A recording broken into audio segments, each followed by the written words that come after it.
तो कैसे हैं आप लोग? उम्मीद है बेहतर ही कर रहे होंगे। अब चूंकि ज़्यादा दिन तो रह नहीं गया, आज 1 मार्च की शाम को आपसे मुलाकात हो रही है और 14 और 15 मार्च को इसमें होली भी है। अपने को डिस्ट्रैक्ट नहीं करना है, इस बात को ध्यान दें। मेहनत करते रहनी है तब तक जब तक सफल ना हो जाए, ठीक? क्योंकि सुना होगा आपने, ठीक है, ये लाइन की, जब कोई नदी अपने गंतव्य से निकलती है, अपने सोर्स से, उद्गम से निकलती है, तो रास्ते में किसी से नहीं पूछती कि समुद्र कितनी दूर है। तो जब आप इस ठीक तैयारी में आ चुके हैं तो रुकना नहीं है तब तक जब तक लक्ष्य को प्राप्त न कर जाएं। बहुत सारी समस्याएं आएंगी, बहुत कुछ ऐसा सुनने को, झेलने को मिलेगा जो आपका मन कहेगा कि बस हो गया, रहने दो। लेकिन मन को समझाना है, ठीक, कि रुकना नहीं है तब तक जब तक लक्ष्य हासिल न कर लें। क्योंकि आप जानते हैं हमेशा हैं कि युद्ध को रणभूमि में जीतने से पहले मन भूमि में जीतना होता है। तो अपने मन को उतना मजबूत बनाइए कि इस लड़ाई में, इस आपके संघर्ष में वो आपका साथ दे सके, बाधा ना बने, ठीक। एक शायर ने कहा भी है कि मुश्किलें लाख आएंगी गुजर जाऊंगा, मुश्किलें लाख आएंगी गुजर जाऊंगा, ठीक। मुश्किलें लाख आएंगी गुजर जाऊंगा, हौसला हार कर बैठा तो मर जाऊंगा, हौसला हार कर बैठा तो मर जाऊंगा। कहाँ गए वो लोग जो ये कहते थे कि रास्ते में अगर चला तो बिखर जाऊंगा? तो आज बिखरा नहीं हूँ, अपने गंतव्य की तरफ, अपने ठीक अपने लक्ष्य की तरफ मैं बढ़ चुका हूँ। इसी उद्देश्य के साथ तैयारी करिए। आज ठीक खाकी सीरीज पर मैं मनीष सर, उमंग क्लासेस जीकेपी पर आपके लिए पॉलिटी का महामैराथन 102 सवाल पहले करवाए थे, आज 200 सवाल कराऊंगा और आपके इन 300 सवालों में से हूबहू हो सकता है कुछ क्वेश्चन उसी तरह से मिल जाए या उसके एक्सप्लेनेशन से मिल जाए। तो मिलना तो तय है। तो चलिए आज के सेशन की शुरुआत करते हैं और बने रहिए तब तक जब तक ये 200 सवाल पूरे ना हो जाए। तो चलिए शुरुआत करते हैं, जरा देखते हैं आज का वो पहला प्रश्न क्या है। एक पहला प्रश्न चर्चा में हमेशा से बना हुआ, कौन कि भारत के वर्तमान में मुख्य चुनाव आयुक्त कौन है? तो हम जानते हैं कि जब बात कर रहा है चुनाव आयुक्त की, यानी कि कौन सा भाग संविधान का हो जाए, कौन सा भाग संविधान का हो जाए, तो पहला चीज कि संविधान का भाग 15 से जुड़ा है सर निर्वाचन, यानी निर्वाचन आयोग किसमें है? तो भाग 15 में है, अनुच्छेद 324 से प्रारंभ होता है।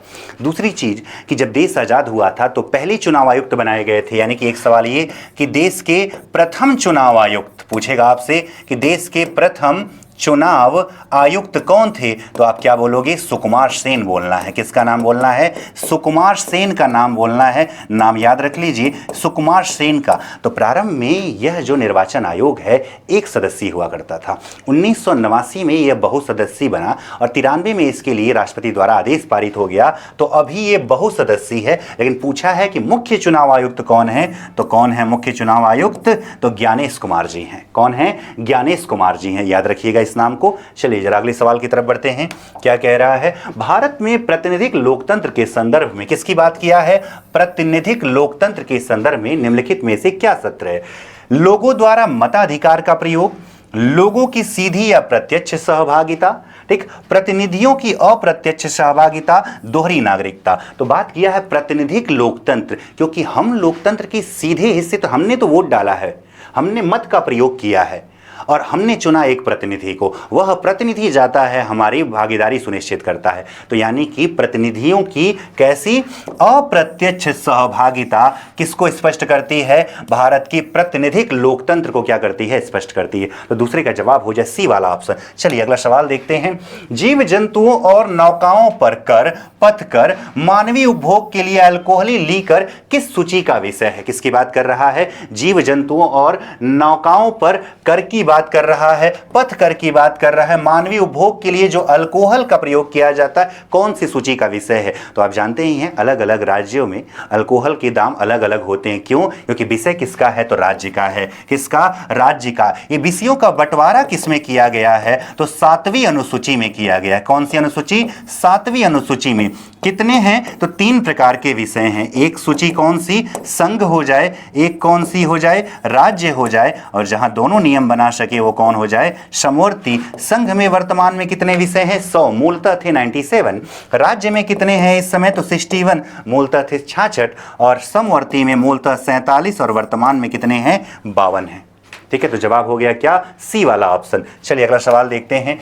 के.एम. मुंशी द्वारा निम्नलिखित में से किसे हमारे संप्रभु लोकतांत्रिक गणराज्य की कुंडली के रूप में परिभाषित किया गया? किसकी बात कर रहा है? हमारे संप्रभु लोकतांत्रिक गणराज्य की एक कुंडली के रूप में। तो कुंडली किसको, आप जब भी ये नाम सुनिए कुंडली तो एक ही चीज दिमाग में रखिए, उद्देशिका। ठीक है, उद्देशिका। उद्देशिका उद्देशिका प्रस्ताव की अगर बात करें तो सबसे पहले 13 दिसंबर 1946 को किसने पेश किया था? तो पंडित जवाहरलाल नेहरू ने पेश किया था। और कब स्वीकार कर लिया गया? तो 22 जनवरी 1947 को स्वीकार कर लिया गया। जोड़ा गया सबसे बाद में। उद्देशिका का पूछता है कि उद्देशिका का प्रारूप किसने तैयार किया था? उद्देशिका का प्रारूप तो संविधान सभा के संवैधानिक सलाहकार कौन? Sir BN. राव जी ने तैयार किया था। क्या? उद्देशिका का प्रारूप तैयार किया था। याद रखिएगा इसको भी। ठीक है, उद्देशिका जिसकी शुरुआत होती है हम भारत के लोग, भारत को एक संपूर्ण प्रभुत्व संपन्न, यानी हम भारत के लोग, यानी संविधान को शक्ति कहां से मिलती है? हमसे मिलती है, पीपुल ऑफ इंडिया से मिलती है। तो जवाब इसका क्या हो जाए? डी हो जाए, इसलिए कुंडली कह रहे हैं। अनुच्छेद 158 के अनुसार राज्यपाल संसद के किसी भी सदन या अनुसूची में निर्दिष्ट किसी भी राज्य के विधानमंडल के किसी भी सदन का सदस्य नहीं होगा। ठीक है, तो कह रहा है कि कौन से अनुसूची में निर्दिष्ट किसी राज्य की बात किया है? तो राज्य कौन सी अनुसूची में? तो भारत के राज्य और संघ राज्य क्षेत्र कौन सा? पहली अनुसूची। पहली अनुसूची। ठीक है, याद रखें 7वीं का संबंध तो किससे है? शक्तियों का बंटवारा से है। 7वीं का संबंध किससे हो जाए? तो शक्तियों का बंटवारा। याद रखिएगा सवाल को, शक्तियों का बंटवारा। 5वीं का क्या है? अनुसूचित क्षेत्रों का प्रशासन। किससे जुड़ा हुआ है? अनुसूचित क्षेत्रों के प्रशासन से जुड़ा हुआ है। तीसरी में क्या है? तो तीसरी में शपथ प्रक्रिया है। क्या है? शपथ प्रक्रिया है। ठीक है,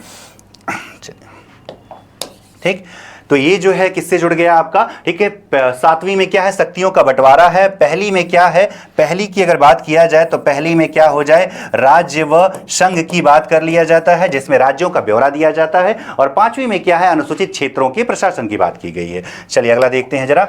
भारत के वर्तमान में नियंत्रक एवं महालेखा परीक्षक CAG की बात कर रहा है। अनुच्छेद कौन सा है? तो सर 148 है। ठीक है, कितना कौन सा? 148। कार्यकाल कितना होता है? तो 6 वर्ष या कितने वर्ष की आयु? तो 65 वर्ष की आयु हो जाए। 6 वर्ष या 65 वर्ष की आयु हो जाए। पूछा है कौन है इस समय? तो सर यहां जो नाम दिया है इस नाम में तो ज्ञानेश कुमार तो क्या है? मुख्य निर्वाचन आयुक्त हैं, यानी ये क्या है? निर्वाचन से जुड़ जाए। ठीक है, अंतर सिंह आर्य क्या है? तो सर ये अनुसूचित जनजाति आयोग के अध्यक्ष हो जाते हैं। बच गए कौन? के संजय मूर्ति। तो वर्तमान में CAG कौन है? के संजय मूर्ति हैं। याद रखिएगा इस पद क्या शुरुआत कौन से अधिनियम से? 1919 के अधिनियम से हुआ था और 1921 में पहली बार इसका प्रयोग किया गया था। याद रखेंगे। तुषार मेहता कौन है? तो सॉलिसिटर जनरल है। तुषार मेहता कौन है? तो सॉलिसिटर जनरल है। सॉलिसिटर जनरल वर्तमान में कौन है? तो याद रखिए तुषार मेहता है। चलिए जरा अगला सवाल देखा जाए। एक वैज्ञानिक, साहित्यिक, धार्मिक और अन्य सोसाइटियां और सहकारी सोसाइटियां राज्य लोक सेवा आयोग किस सूची का विषय है? किस सूची का विषय है? किसकी बात कर रहा है? वैज्ञानिक, साहित्यिक, धार्मिक और अन्य सोसाइटियां, सहकारी सोसाइटियां राज्य लोक सेवा आयोग। ठीक है, लिखा ही है राज्य लोक सेवा आयोग, तो अपने आप समझ जाए कौन सी सूची का विषय है? राज्य सूची का विषय है। चलिए अगला सवाल देखते हैं। भारत के नियंत्रक एवं महालेखा परीक्षक के रूप में संजय मूर्ति की हालिया नियुक्ति के संबंध में निम्नलिखित कथन पढ़ें। ठीक है, क्या कह रहा है जरा ध्यान से देखिएगा। उन्होंने गिरीश चंद्र मुर्मू के कार्यकाल के बाद 24 में CAG के रूप में पदभार ग्रहण किया था। तो बिल्कुल सही है। CAG एक संवैधानिक पद है, जैसा कि बताया अनुच्छेद 148 में विवरण है, अर्थात ये क्या है? ठीक है, तो ये कैसा है? तो याद रखिएगा संवैधानिक पद है जिसकी नियुक्ति भारतीय संविधान के अनुच्छेद 148 के तहत की जाती है।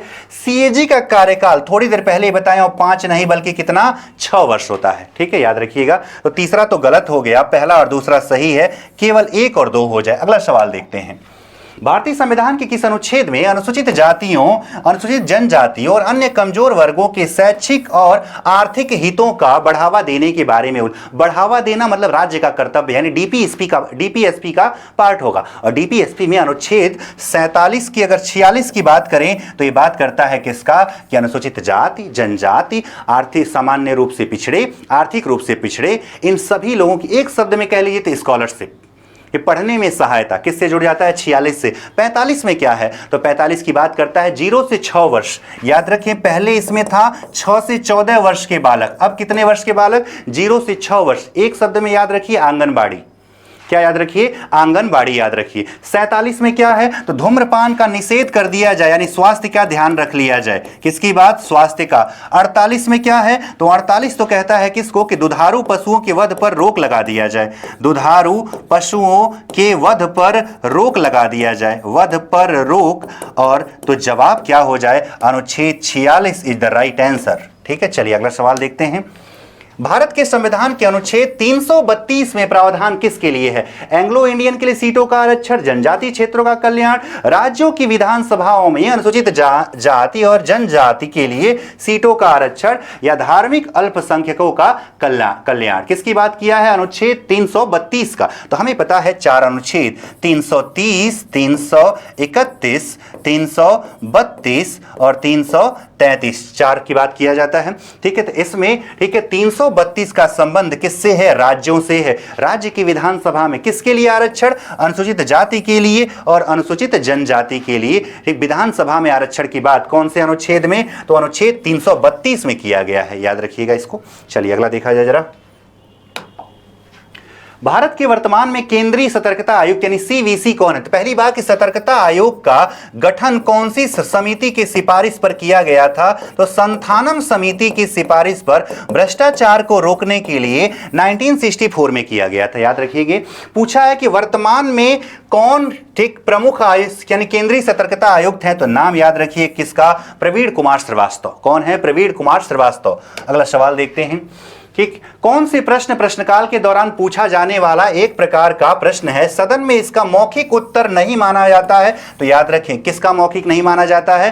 तो अतारांकित का। और साथ ही साथ कोई भी अनुपूरक प्रश्न भी नहीं पूछे जा सकते, यानी आपने पहले से लिख के दे दिया है, उसका उत्तर आपको पहुंचा दिया गया है। अब आप कोई अनुपूरक प्रश्न नहीं पूछोगे, बाकी तारांकित में पूछ सकते हैं। ठीक है, अगला प्रोफेसर केसी वेयर के अनुसार भारतीय संविधान कैसा है? तो उनके अनुसार कैसा है? कई बार पूछा गया है। अर्धसंघी है, यानी कुछ हद तक एकात्मक भी है, कुछ हद तक संघात्मक भी है। तो जवाब क्या हो जाए? अर्धसंघीय हो जाए।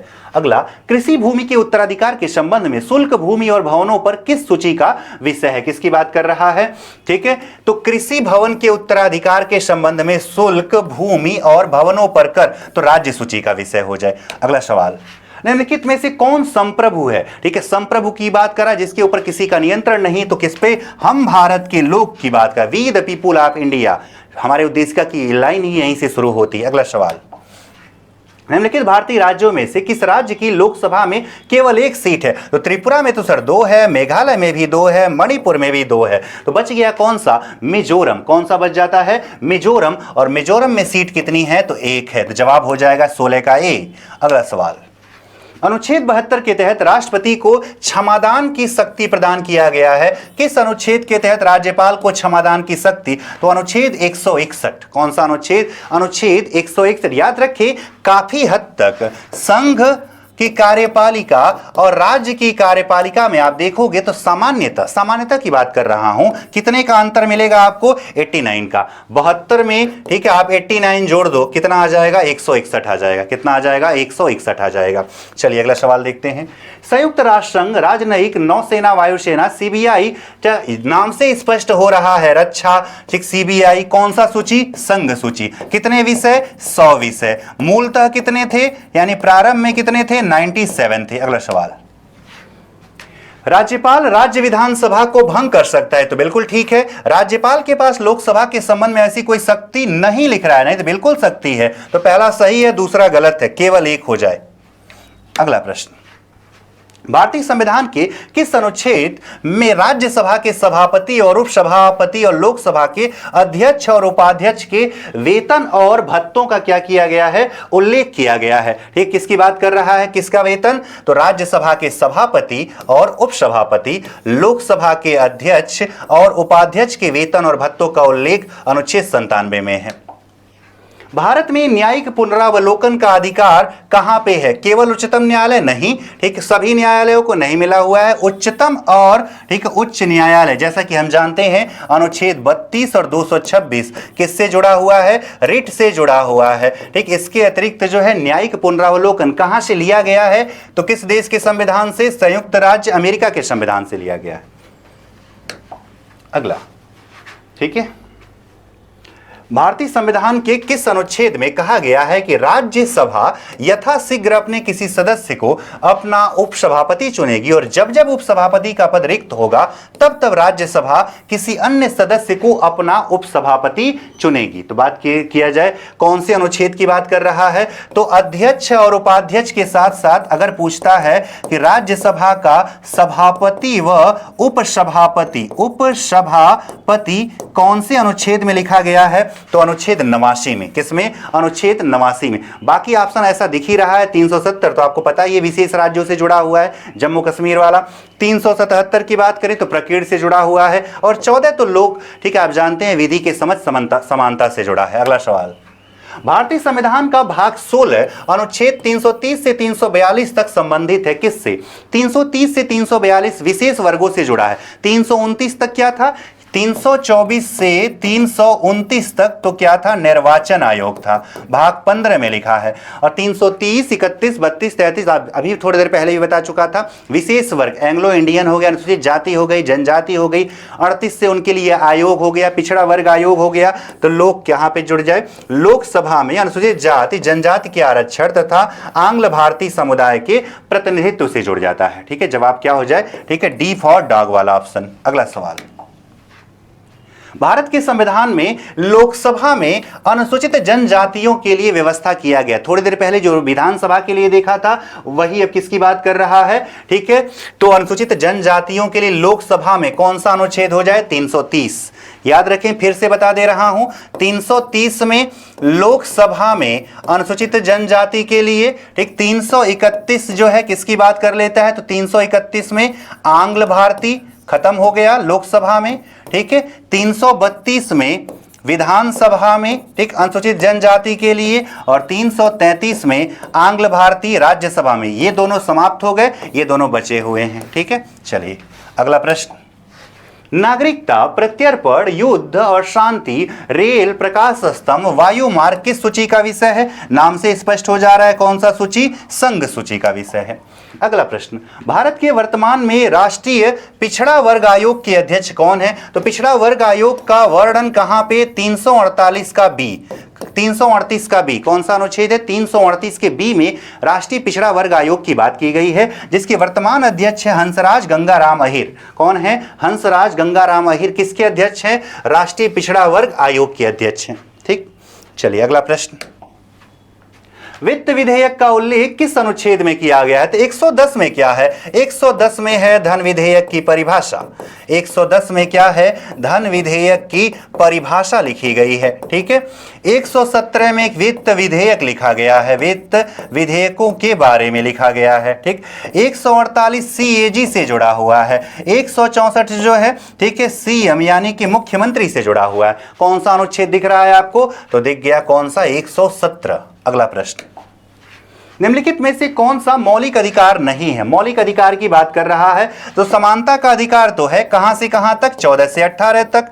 धार्मिक स्वतंत्रता 25 से 28 तक। ठीक, शोषण के विरुद्ध अधिकार 23 और 24। क्या बच गया? मत देने का अधिकार आपका ये मौलिक अधिकार में नहीं शामिल किया गया है। जवाब हो जाए 28 का ए हो जाए। अगला प्रश्न देखते हैं, वित्त विधेयक प्रस्तुत किया जाता है, ठीक, कहां प्रस्तुत किया जा सकता है? लोकसभा में कि राज्यसभा में कि दोनों या इनमें से कोई नहीं? वित्त विधेयक जब भी पैसा वाली तो जनता के सदन में पेश होगा, और जनता का सदन का मतलब कहां पे? लोकसभा में। जनता का सदन मतलब कहां पे? लोकसभा में पेश किया जाएगा।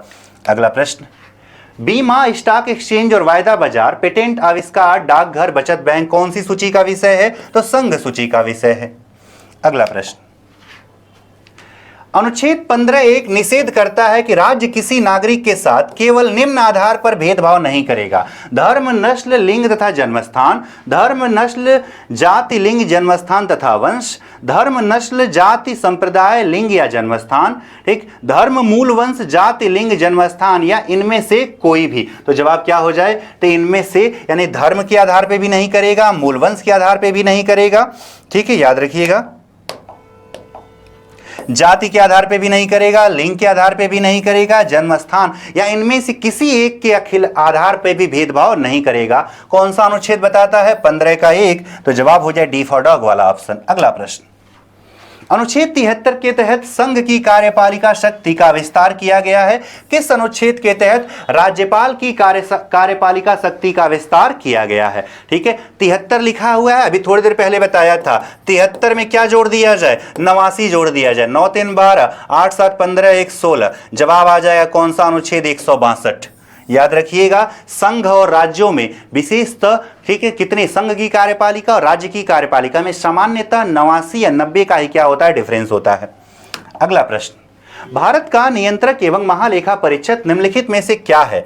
3 सदस्यीय निकाय नहीं है, 6 सदस्यीय नहीं है, द्विसदस्यीय नहीं है, अकेला खुद है। कौन है वर्तमान में? तो के संजय मूर्ति। कौन है? के संजय मूर्ति वर्तमान में है भारत के CAG। अगला प्रश्न, भारत के वर्तमान में संघ लोक सेवा आयोग के अध्यक्ष कौन है? किसकी बात कर रहा है? यूपीएससी के अध्यक्ष की बात कर रहा है। तो यूपीएससी के अध्यक्ष की बात करें तो वर्तमान में बनाए गए हैं कौन? डॉक्टर अजय कुमार। संघ लोक सेवा आयोग की अगर बात किया जाए तो भारत में सिविल सेवा का जनक, सिविल सर्विसेज का जनक की अगर बात करता है तो किसका नाम लिया जाता है? कॉर्नवालिस का नाम लिया जाता है, लॉर्ड कॉर्नवालिस का। ये परीक्षा किसके काल में शुरू हुई थी? तो परीक्षा शुरू हुई किसके काल में? डलहौजी की। लेकिन परीक्षा होती कहां थी? तो लंदन में। आगे चल के कहां? भारत में भी। आयोग कब बना? तो 1926 में। कौन सी समिति की सिफारिश पर? ली आयोग की संस्तुति पर। ठीक है, किसका गठन हुआ? यूपीएससी का गठन हुआ। ठीक, पूछा है वर्तमान अध्यक्ष कौन है? तो डॉक्टर अजय कुमार जी हैं। अगला, सर्वोच्च न्यायालय एक उच्च न्यायालय से दूसरे उच्च न्यायालय में मामलों को स्थानांतरित कर सकता है। अनुच्छेद 39 से 42वें संविधान संशोधन द्वारा प्रस्तुत किया गया था। किसकी बात कर रहा है? ठीक है, तो सर्वोच्च न्यायालय को अधिकार है कि कोई मामला एक हाईकोर्ट से दूसरे हाईकोर्ट में भेज दे, तो बिल्कुल ठीक है। 39 ए को अगर सही शब्द में लिख लें तो आपने पढ़ा होगा 39 का क। याद रखिए 39 में, ठीक है, ए या फर्स्ट या सेकंड, ठीक, या थर्ड, ठीक, फोर्थ, ठीक, और फिफ्थ, ये अलग से है। 39 ए जोड़ा गया। क्या जोड़ा गया था? तो जोड़ा गया था निःशुल्क विधिक संरक्षण। क्या जोड़ा गया था? निःशुल्क विधिक संरक्षण। ठीक, जिसके लिए एक समिति भी कार्य करती है जिसको आप नालसा कहते हैं। ठीक, राष्ट्रीय विधिक संरक्षण आयोग कार्य करता है। तो 1 और 2 दोनों सही हैं अपनी जगहों पर। अगला प्रश्न, वर्तमान में मुख्य सूचना आयुक्त यानी कि CIC कौन है? CIC की बात किया जाए तो राजकुमार गोयल जी हैं। कौन है वर्तमान में? राजकुमार गोयल हैं वर्तमान में क्या? मुख्य सूचना आयुक्त। सूचना अधिनियम यानी कि RTI कौन से साल में आया था? 2005 में आया था। याद रखिएगा इसको भी। अगला प्रश्न, भारतीय संविधान का कौन सा अनुच्छेद संघीय कार्यपालिका? संघीय कार्यपालिका का मतलब भाग कौन सा हो जाए? तो सर भाग 5 हो जाए। कौन सा हो जाए? भाग 5 हो जाए। ठीक, पूछ रहा है कौन सा अनुच्छेद संघीय कार्यपालिका से संबंधित है। ठीक, लेकिन अब भाग 5 के ही अंदर सब अलग अलग पार्ट कर दिया है, तो आपको बताना है कि कौन इसके अंदर की बात यानी कि अधिकारियों की बात करता है कार्यपालिका के। तो हमें पता है कि 52 से 61 कौन आ जाता है? राष्ट्रपति आ जाता है, राष्ट्रपति। उसके बाद आप जो है, ठीक है, 62 में कार्यपालिका हो जाती, 63 से, ठीक है, इसके अतिरिक्त कहां तक? तो 71 तक। ठीक, 63 से 69 तक आप क्या पढ़ लेते हो? उपराष्ट्रपति पढ़ लेते हैं। उसके बाद जो है 72 में क्षमादान हो जाता है, 74 75 मंत्रिपरिषद और, ठीक, प्रधानमंत्री से जुड़ जाता है। तो कौन सा अनुच्छेद 52 से 78 संघीय कार्यपालिका को संबोधित करता है? अगला प्रश्न, 14वें उपराष्ट्रपति कौन चुने गए? किसकी बात किया है? 14वें उपराष्ट्रपति कौन चुने गए? तो 14वें उपराष्ट्रपति कौन चुने गए थे? ठीक है, तो जगदीप धनखड़। कौन? जगदीप धनखड़। लेकिन आपको पता ही है उन्होंने अपने पद से यानी कार्यकाल समाप्त होने से पहले ही क्या दे दिया था? इस्तीफा। और वर्तमान में 15वें उपराष्ट्रपति कौन है? तो CP राधाकृष्णन। कौन है? CP राधाकृष्णन वर्तमान में है उपराष्ट्रपति। ठीक है, कौन से नंबर के? 15वें नंबर के। अगला प्रश्न, मौलिक अधिकारों एवं नीति निर्देशक तत्वों के मध्य सामंजस्य एवं संतुलन संविधान के आधारभूत संरचना की एक आवश्यक विशेषता है। उच्चतम न्यायालय द्वारा यह संप्रेक्षण किस वाद में किया गया था? ठीक है, ठीक, कौन से वाद है? मौलिक अधिकारों एवं DPSP के मध्य सामंजस्य एवं संतुलन। तो वही वाद है जो भारत का सबसे चर्चित वाद है, जिसमें सबसे ज्यादा जजों की बेंच बैठी, यानी कौन सा? केशवानंद भारती बनाम केरल राज्य के मामले में कहा था। अगला प्रश्न, भारतीय संविधान का कौन सा अनुच्छेद भारत में मतदाता सूची और चुनाव कराने के अधीक्षण निर्देशन, तो पहली बात भाग कौन सा हो जाए, तो सर भाग तो 15 हो जाए। 324 में तो निर्वाचन, ठीक है, यानी कि मुख्य निर्वाचन आयुक्त और अन्य निर्वाचन आयुक्तों के बारे में, तो 325, ठीक है, कौन सा जुड़ जाता है, 325 जो है मतदाता सूची और चुनाव कराने के अधीक्षण निर्देशन और नियंत्रण के लिए स्वतंत्र चुनाव आयोग। अच्छा, चुनाव आयोग की बात किया है, ठीक, याद रखिए मतदाता सूची की जब बात करेगा तो 325 हो जाएगा, ठीक है, लेकिन चुनाव आयोग की बात करता है तो किसमें होगा, 324 में होगा। किसमें होगा, 324 में। 323 की अगर बात करते हैं तो याद होगा आपको कि 323 का क जो है वो प्राधिकरण भाग जो है 14 का क एक नया जुड़ा था। चलिए अगला प्रश्न, अनुच्छेद 74 के तहत राष्ट्रपति को सहायता और सलाह देने के लिए एक मंत्री परिषद होगा। किस अनुच्छेद के तहत राज्यपाल को, फिर से वही चीज, क्या लिखा हुआ है, 74, कितना जोड़ दिया जाए, ठीक है, 89, 9 4 13, 7 8 7 15 1 16, कौन सा अनुच्छेद आ गया, 163। याद रखिएगा संघ के और राज्यों में सामान्यतः 89 का अंतर है। बार बार कह रहा हूं, सामान्यतः बोल रहा हूं, हमेशा नहीं। चलिए अगला प्रश्न, ठीक, मिलान करना है सीटों की संख्या के साथ। मिलान करना है क्या, सीटों की संख्या के साथ मिलान करना। तो हमको पता है कि सर्वाधिक आबादी वाले मामले में भारत का दूसरा सर्वाधिक आबादी वाला क्षेत्र कौन सा है, महाराष्ट्र। तो महाराष्ट्र में सबसे ज्यादा सीटें कितनी दे दिया जाए, 19 दे दिया जाए। कितना दे दिया जाए, 19 दे दिया जाए। इसके बाद कर्नाटक को मिला दें किससे, 12 सीटों के साथ। बिहार को ठीक मिला दिया जाए कितने सीटों के साथ, 16 सीटों के साथ। तमिलनाडु को कितने सीटों के साथ, 18 सीटों के साथ। कौन सा ऑप्शन मैच कर जा रहा है, बी फॉर बॉल वाला। कौन सा, बी फॉर बॉल वाला ऑप्शन क्या हो रहा है, मैच कर रहा है। अगला प्रश्न देखते हैं, शिक्षण संस्थाओं में अनुसूचित जातियों और अनुसूचित जनजातियों के पक्ष में स्थानों का आरक्षण आसान सा है, कई बार पूछा है। शिक्षण संस्था की बात कर, नौकरी में नहीं पूछा है, किसकी बात किया है, शिक्षण संस्थाओं में आरक्षण की बात किया है। तो आपको पता है जो बाद में जोड़ा गया था 15 का 4, कौन सा वाद जुड़ा है, तो शंकरी प्रसाद वाद भी जुड़ा है। प्रथम संविधान संशोधन से, किससे जोड़ा गया था, तो प्रथम संविधान संशोधन से जोड़ा गया था।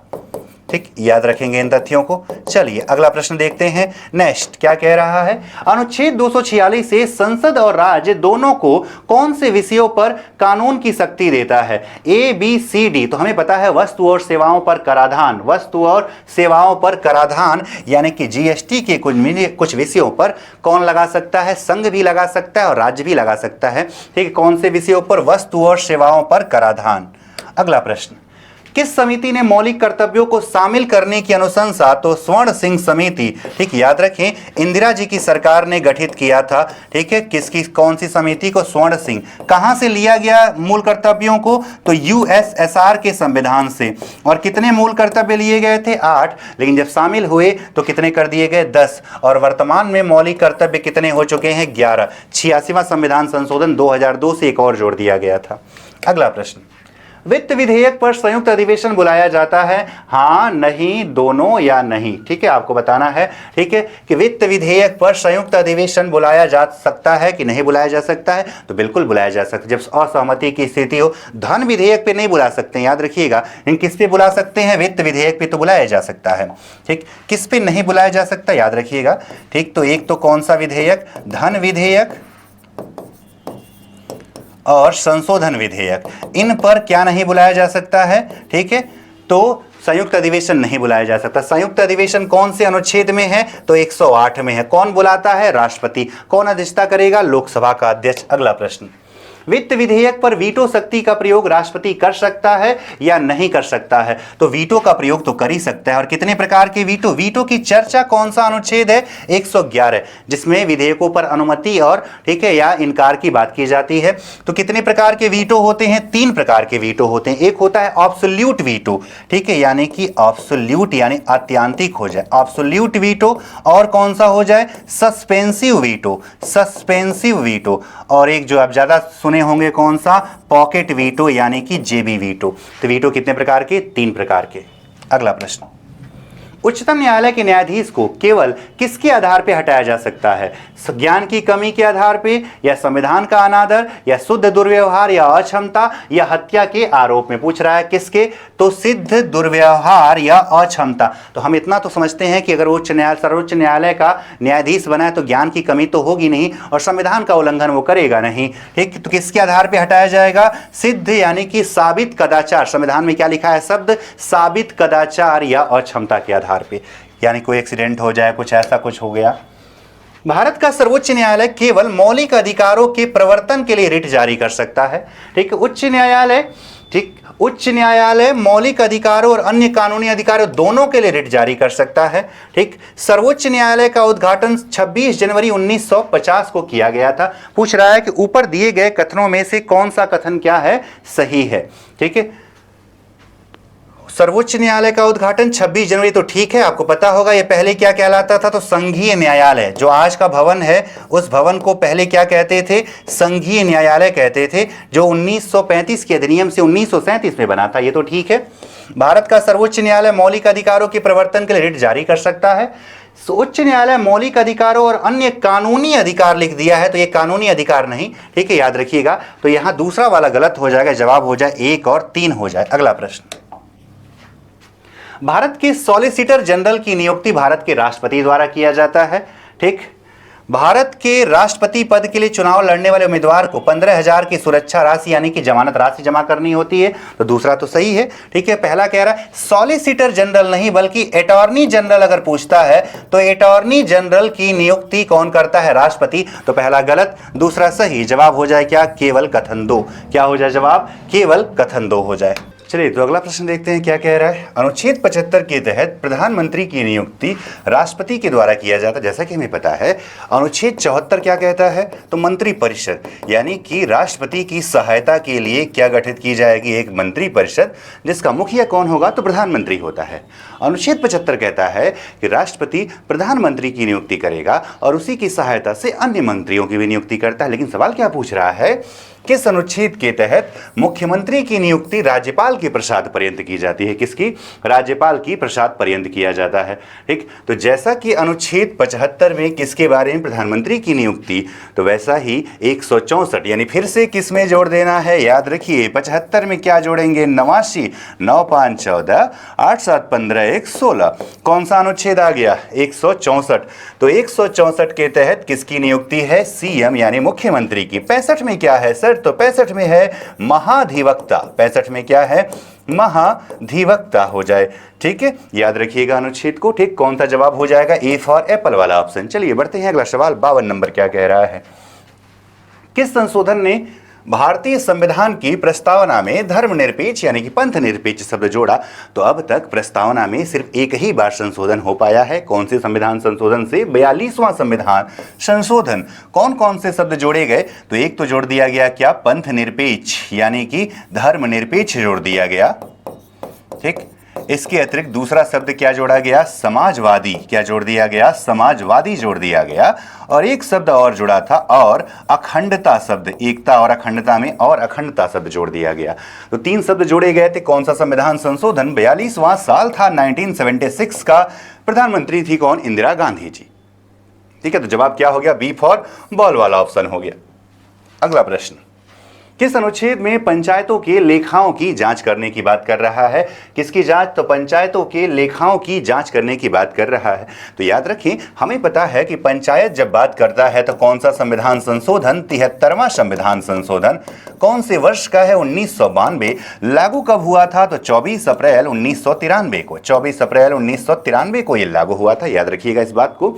और इसके तहत एक नई अनुसूची जोड़ी गई। कौन सी? 11वीं अनुसूची जोड़ दी गई।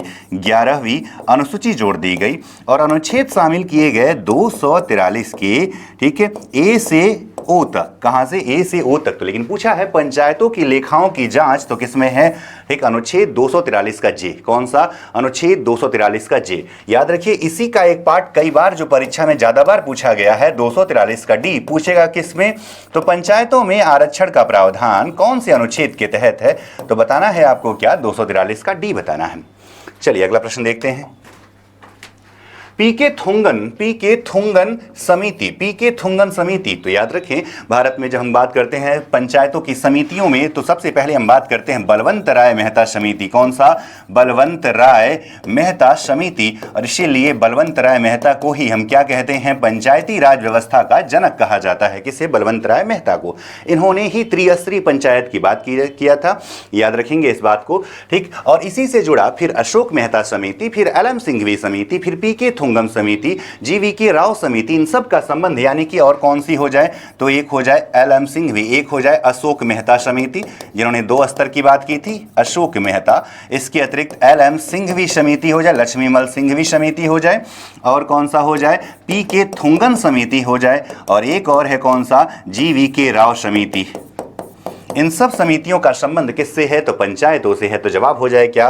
ग्राम पंचायत से। किससे जुड़ा है? ग्राम पंचायत से। तो जवाब क्या हो जाए? ग्राम पंचायत। अगला प्रश्न देखते हैं क्या कह रहा है। 55 नंबर आपके लिए। संविधान के अनुच्छेद 1 में क्या कहा गया है? नए राज्यों का प्रवेश व स्थापना। नहीं सर, ये तो जो है 2 और 3 में किया गया है, ठीक है। संघ का नाम और राज्य क्षेत्र, ठीक। तो किसकी बात की गई है? संघ का नाम और राज्य क्षेत्र की बात किस में? अनुच्छेद 1 में किया गया है, ठीक है, याद रखिएगा। और 2 और 3 में प्रवेश, स्थापना और नए राज्यों का निर्माण की बात की गई है। और 5 में जो है, ठीक है, किसकी बात की गई है? संविधान के प्रारंभ पर नागरिकता। अगला प्रश्न देखते हैं। अनुच्छेद 76 के तहत महान्यायवादी की नियुक्ति राष्ट्रपति के द्वारा किया जाता है। किस अनुच्छेद के तहत महाधिवक्ता की नियुक्ति राज्यपाल के द्वारा? अभी थोड़ी देर पहले बताया था। कौन सा अनुच्छेद? 165, राज्य महाधिवक्ता। किसकी बात कर रहे हैं? राज्य महाधिवक्ता की नियुक्ति की अगर बात किया जाए तो अनुच्छेद है कौन सा? 165 है। कौन सा है? 165 अनुच्छेद है। किससे जुड़ा? महाधिवक्ता से। महाधिवक्ता जैसे कि संघ में केंद्रीय यानी कि संघ में कानूनी सलाहकार कौन होता है? तो महान्यायवादी होता है। तो प्रांतों में कौन होता है? तो महाधिवक्ता होता है। जवाब हो जाए बी फॉर बॉल वाला ऑप्शन। अगला प्रश्न। कौन सा प्राधिकारी यह निर्णय लेता है कि धन विधेयक है या नहीं है? यानी धन विधेयक की पहचान कौन सा अनुच्छेद है? 109। तो धन विधेयक की पहचान 109 जिसके तहत कौन करता है? तो लोकसभा का अध्यक्ष करता है। याद रखिएगा, कोई विधेयक धन विधेयक है कि नहीं है, इसकी पहचान कौन करेगा? लोकसभा का अध्यक्ष करता है। तो जवाब हो जाए कौन सा? सी फॉर कैट वाला ऑप्शन, ठीक है। राष्ट्रपति की पूर्व अनुमति से पेश किया जाता है। लोकसभा को विशेष अधिकार, राज्यसभा सिर्फ 14 दिन तक इसको रोक सकती है। कौन से विधेयक को? तो धन विधेयक को। प्रत्येक वित्त विधेयक धन विधेयक नहीं होता, परंतु प्रत्येक धन विधेयक वित्त विधेयक होता है। अगला प्रश्न। भारतीय संविधान के अनुच्छेद किसके अनुसार मंत्रिपरिषद सामूहिक रूप से लोकसभा के प्रति उत्तरदायी होती है? किसकी बात कर रहा है? तो सामूहिक रूप से लोकसभा के प्रति। तो हमें पता है कि सर 75 में तो है पीएम की नियुक्ति, ठीक है। 75 के, ठीक है, जब 2 की बात किया जाता है तो 75 के 2 में कार्यकाल किसके प्रसाद पर्यंत हो जाता है? तो याद रखिएगा 75 के 2 में कार्यकाल है और प्रधानमंत्री का कार्यकाल निश्चित नहीं होता, बल्कि किसके प्रसाद पर्यंत होता है? तो राष्ट्रपति के प्रसाद पर्यंत होता है। 75 के 3 में क्या कहा गया? 75 के 3 में जो है कहा गया है, ठीक है, कि जो मंत्रिपरिषद है सामूहिक रूप से लोकसभा के प्रति उत्तरदायी होता है। तो जवाब हो जाए 75 का 3। इसी से शब्द निकला था, याद होगा आपको, कि मंत्रिपरिषद एक साथ तैरती है और एक ही साथ डूब जाती है। किसके बारे में? यानी एक भी मंत्रिपरिषद के सदस्य के विरुद्ध अविश्वास प्रस्ताव पारित हो जाता है तो संपूर्ण मंत्रिपरिषद को इस्तीफा देना पड़ता है। अगला प्रश्न देखते हैं। अनुच्छेद 2 किससे संबंधित है? अनुच्छेद 2 किससे संबंधित है? तो पाकिस्तान को छोड़कर आने वाले, नहीं, ये तो 5 से 11 के बीच में है। भारत से ये भी वही है ना, ठीक है, 5, 6, 7 हो जाए, ठीक है। कौन सा? नए राज्यों का प्रवेश तथा स्थापना। और सीमाओं में बदलाव करना है, नाम में बदलाव करना है तो अनुच्छेद 3 हो जाता है। और 4 कहता है 2 और 3 में किए गए बदलाव संविधान संशोधन नहीं माने जाएंगे, अर्थात राज्यों का प्रवेश, राज्यों का निर्माण साधारण बहुमत से किया जाता है। तो जवाब हो जाए डी फॉर डॉग वाला ऑप्शन। अगला प्रश्न। किसी भी राजनीतिक दल की राष्ट्रीय दल बनाने के लिए कितने राज्यों में उसे मान्यता की जरूरत होती है? ठीक है, तो पूछ रहा है किसी भी राजनीतिक दल की राष्ट्रीय दल बनने के लिए कितने राज्यों में मान्यता की क्या है? जरूरत है। किसकी बात कर रहा है? तो याद रखिएगा कितने राज्यों में? 4 राज्यों में, ठीक। यानी 4 राज्यों में उसे क्षेत्रीय दल का क्या प्राप्त हो? दर्जा प्राप्त हो। तो ऐसे में वो राष्ट्रीय दल बनने की, ठीक है, कंडीशन प्राप्त कर लेता है। अगला प्रश्न देखते हैं क्या कह रहा है। अनुच्छेद 77 के तहत भारत सरकार के समस्त कार्यपालिका कार्यवाही राष्ट्रपति के नाम से किए जाते हैं। किस अनुच्छेद के तहत राज्य सरकार के समस्त कार्यपालिका कार्यवाही राज्यपाल के नाम से किए जाएंगे? ठीक है, जवाब क्या हो जाए?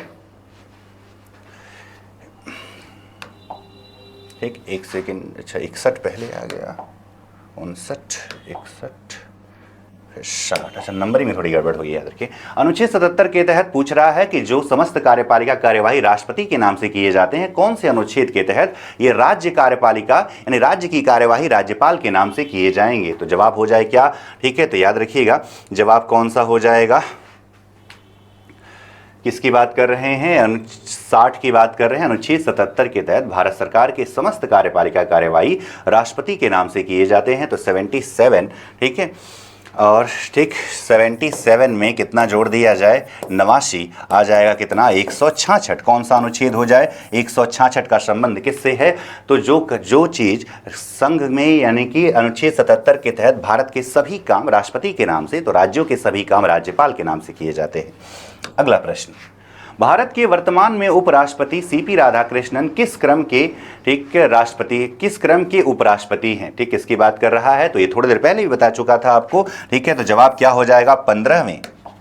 अगला प्रश्न, भारतीय संविधान में व्यापक परिवर्तन लाने के कारण किस संविधान संशोधन को प्रायः लघु संविधान, तो आपको बताइए इंदिरा गांधी जी की सरकार 42वां संविधान संशोधन 1976, जिसके तहत किसमें बदलाव किए गए? तो प्रस्तावना में संशोधन किया गया। इसके तहत इसके अतिरिक्त 39 का क जोड़ दिया गया, जिसमें निःशुल्क और निःशुल्क विधिक संरक्षण की बात करते हैं। इसके अतिरिक्त सहकारी समितियों की बात की गई, 43 का ठीक ख शामिल कर दिया गया। ऐसे बहुत सारे प्रावधान कौन से संविधान संशोधन से? 42वां, इसीलिए इसे कहते हैं क्या? लघु संविधान कहा जाता है। अगला, यूपी उत्तर प्रदेश विधानसभा के प्रथम अध्यक्ष, तो आसान सा सवाल है, पुरुषोत्तम दास टंडन, राजर्षि पुरुषोत्तम दास टंडन के नाम से जाने जाते हैं। बाकी जीवी मावलंकर कौन है? तो लोकसभा के प्रथम अध्यक्ष, प्रथम लोकसभा अध्यक्ष कौन थे? तो जीवी मावलंकर थे, गणेश विष्णु मावलंकर। डॉक्टर मानवेंद्र सिंह क्या हैं? तो वर्तमान में यूपी विधान परिषद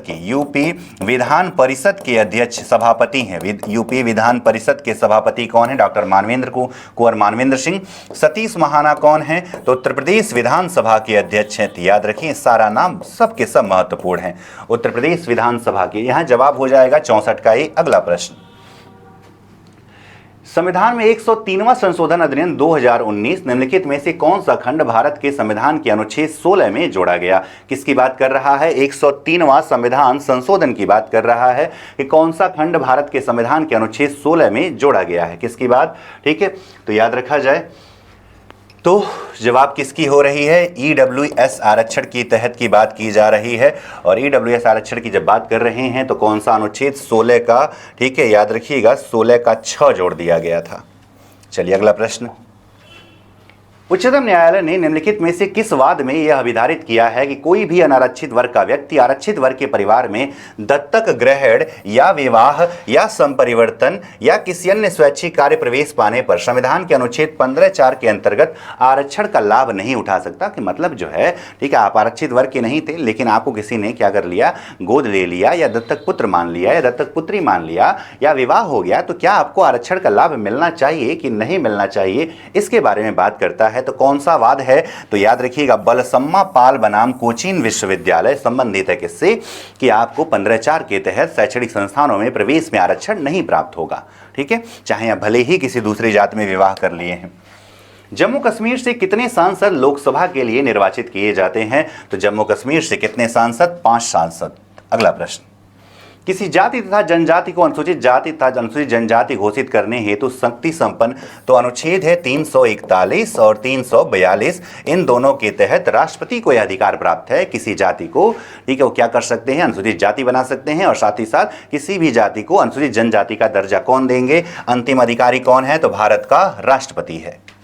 अगला प्रश्न, भारतीय संविधान के किस अनुच्छेद के तहत देवनागरी लिपि में हिंदी को संघ की आधिकारिक भाषा घोषित किया गया है? तो जवाब दिख रहा है आपको, कौन सा? 343 का 1। कौन सा? 343 का 1। 344 में क्या है? तो राजभाषा आयोग की बात की गई है। राजभाषा आयोग की बात की गई है।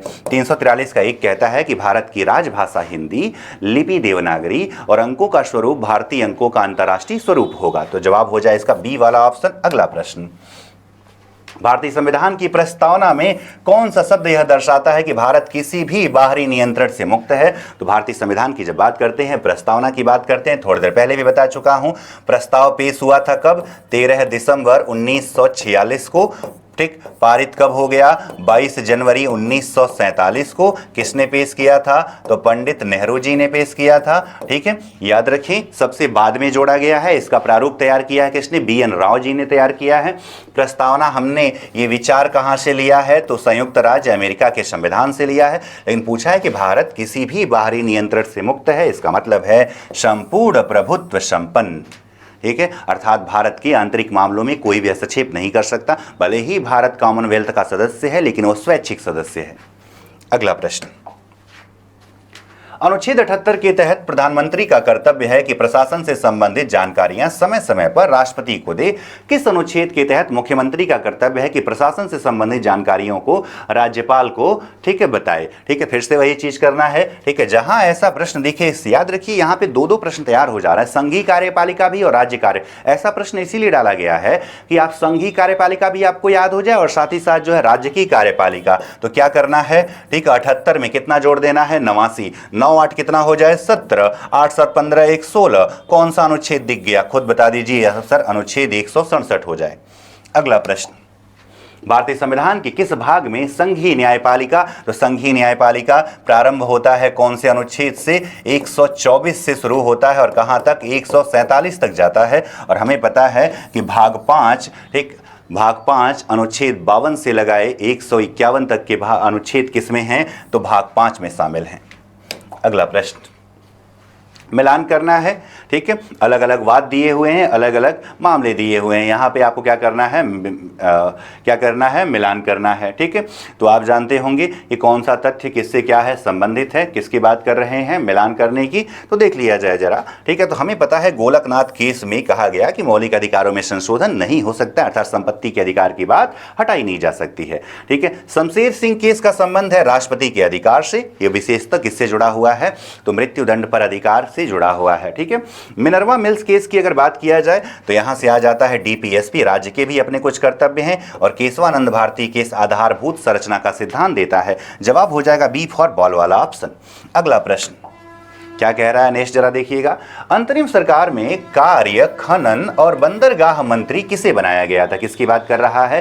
कार्य खनन और बंदरगाह मंत्री। तो हमें पता है, ठीक है, कार्य खनन और बंदरगाह मंत्री की बात करें तो ये बनाया गया था किसको? तो CH भाभा को। किसको? CH भाभा को। लियाकत अली क्या थे? तो वित्त मंत्री थे। क्या थे? वित्त मंत्री। जगजीवन राम क्या थे? तो श्रम मंत्री थे। क्या थे? श्रम मंत्री। राजेंद्र प्रसाद जी खाद्य एवं रसद से जुड़े हुए थे। यहां जवाब हो जाए CH भाभा हो जाए।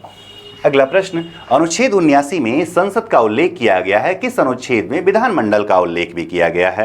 तो फिर से वही चीज करना है। ठीक है, जहां ऐसा प्रश्न दिखे 79 में कितना जोड़ दीजिए? 89। 9 9 18 को 8, 7 8 15 1 16। कौन सा अनुच्छेद दिख गया? अनुच्छेद 168 कहता है राज्यों का विधानमंडल। किसकी बात करता है?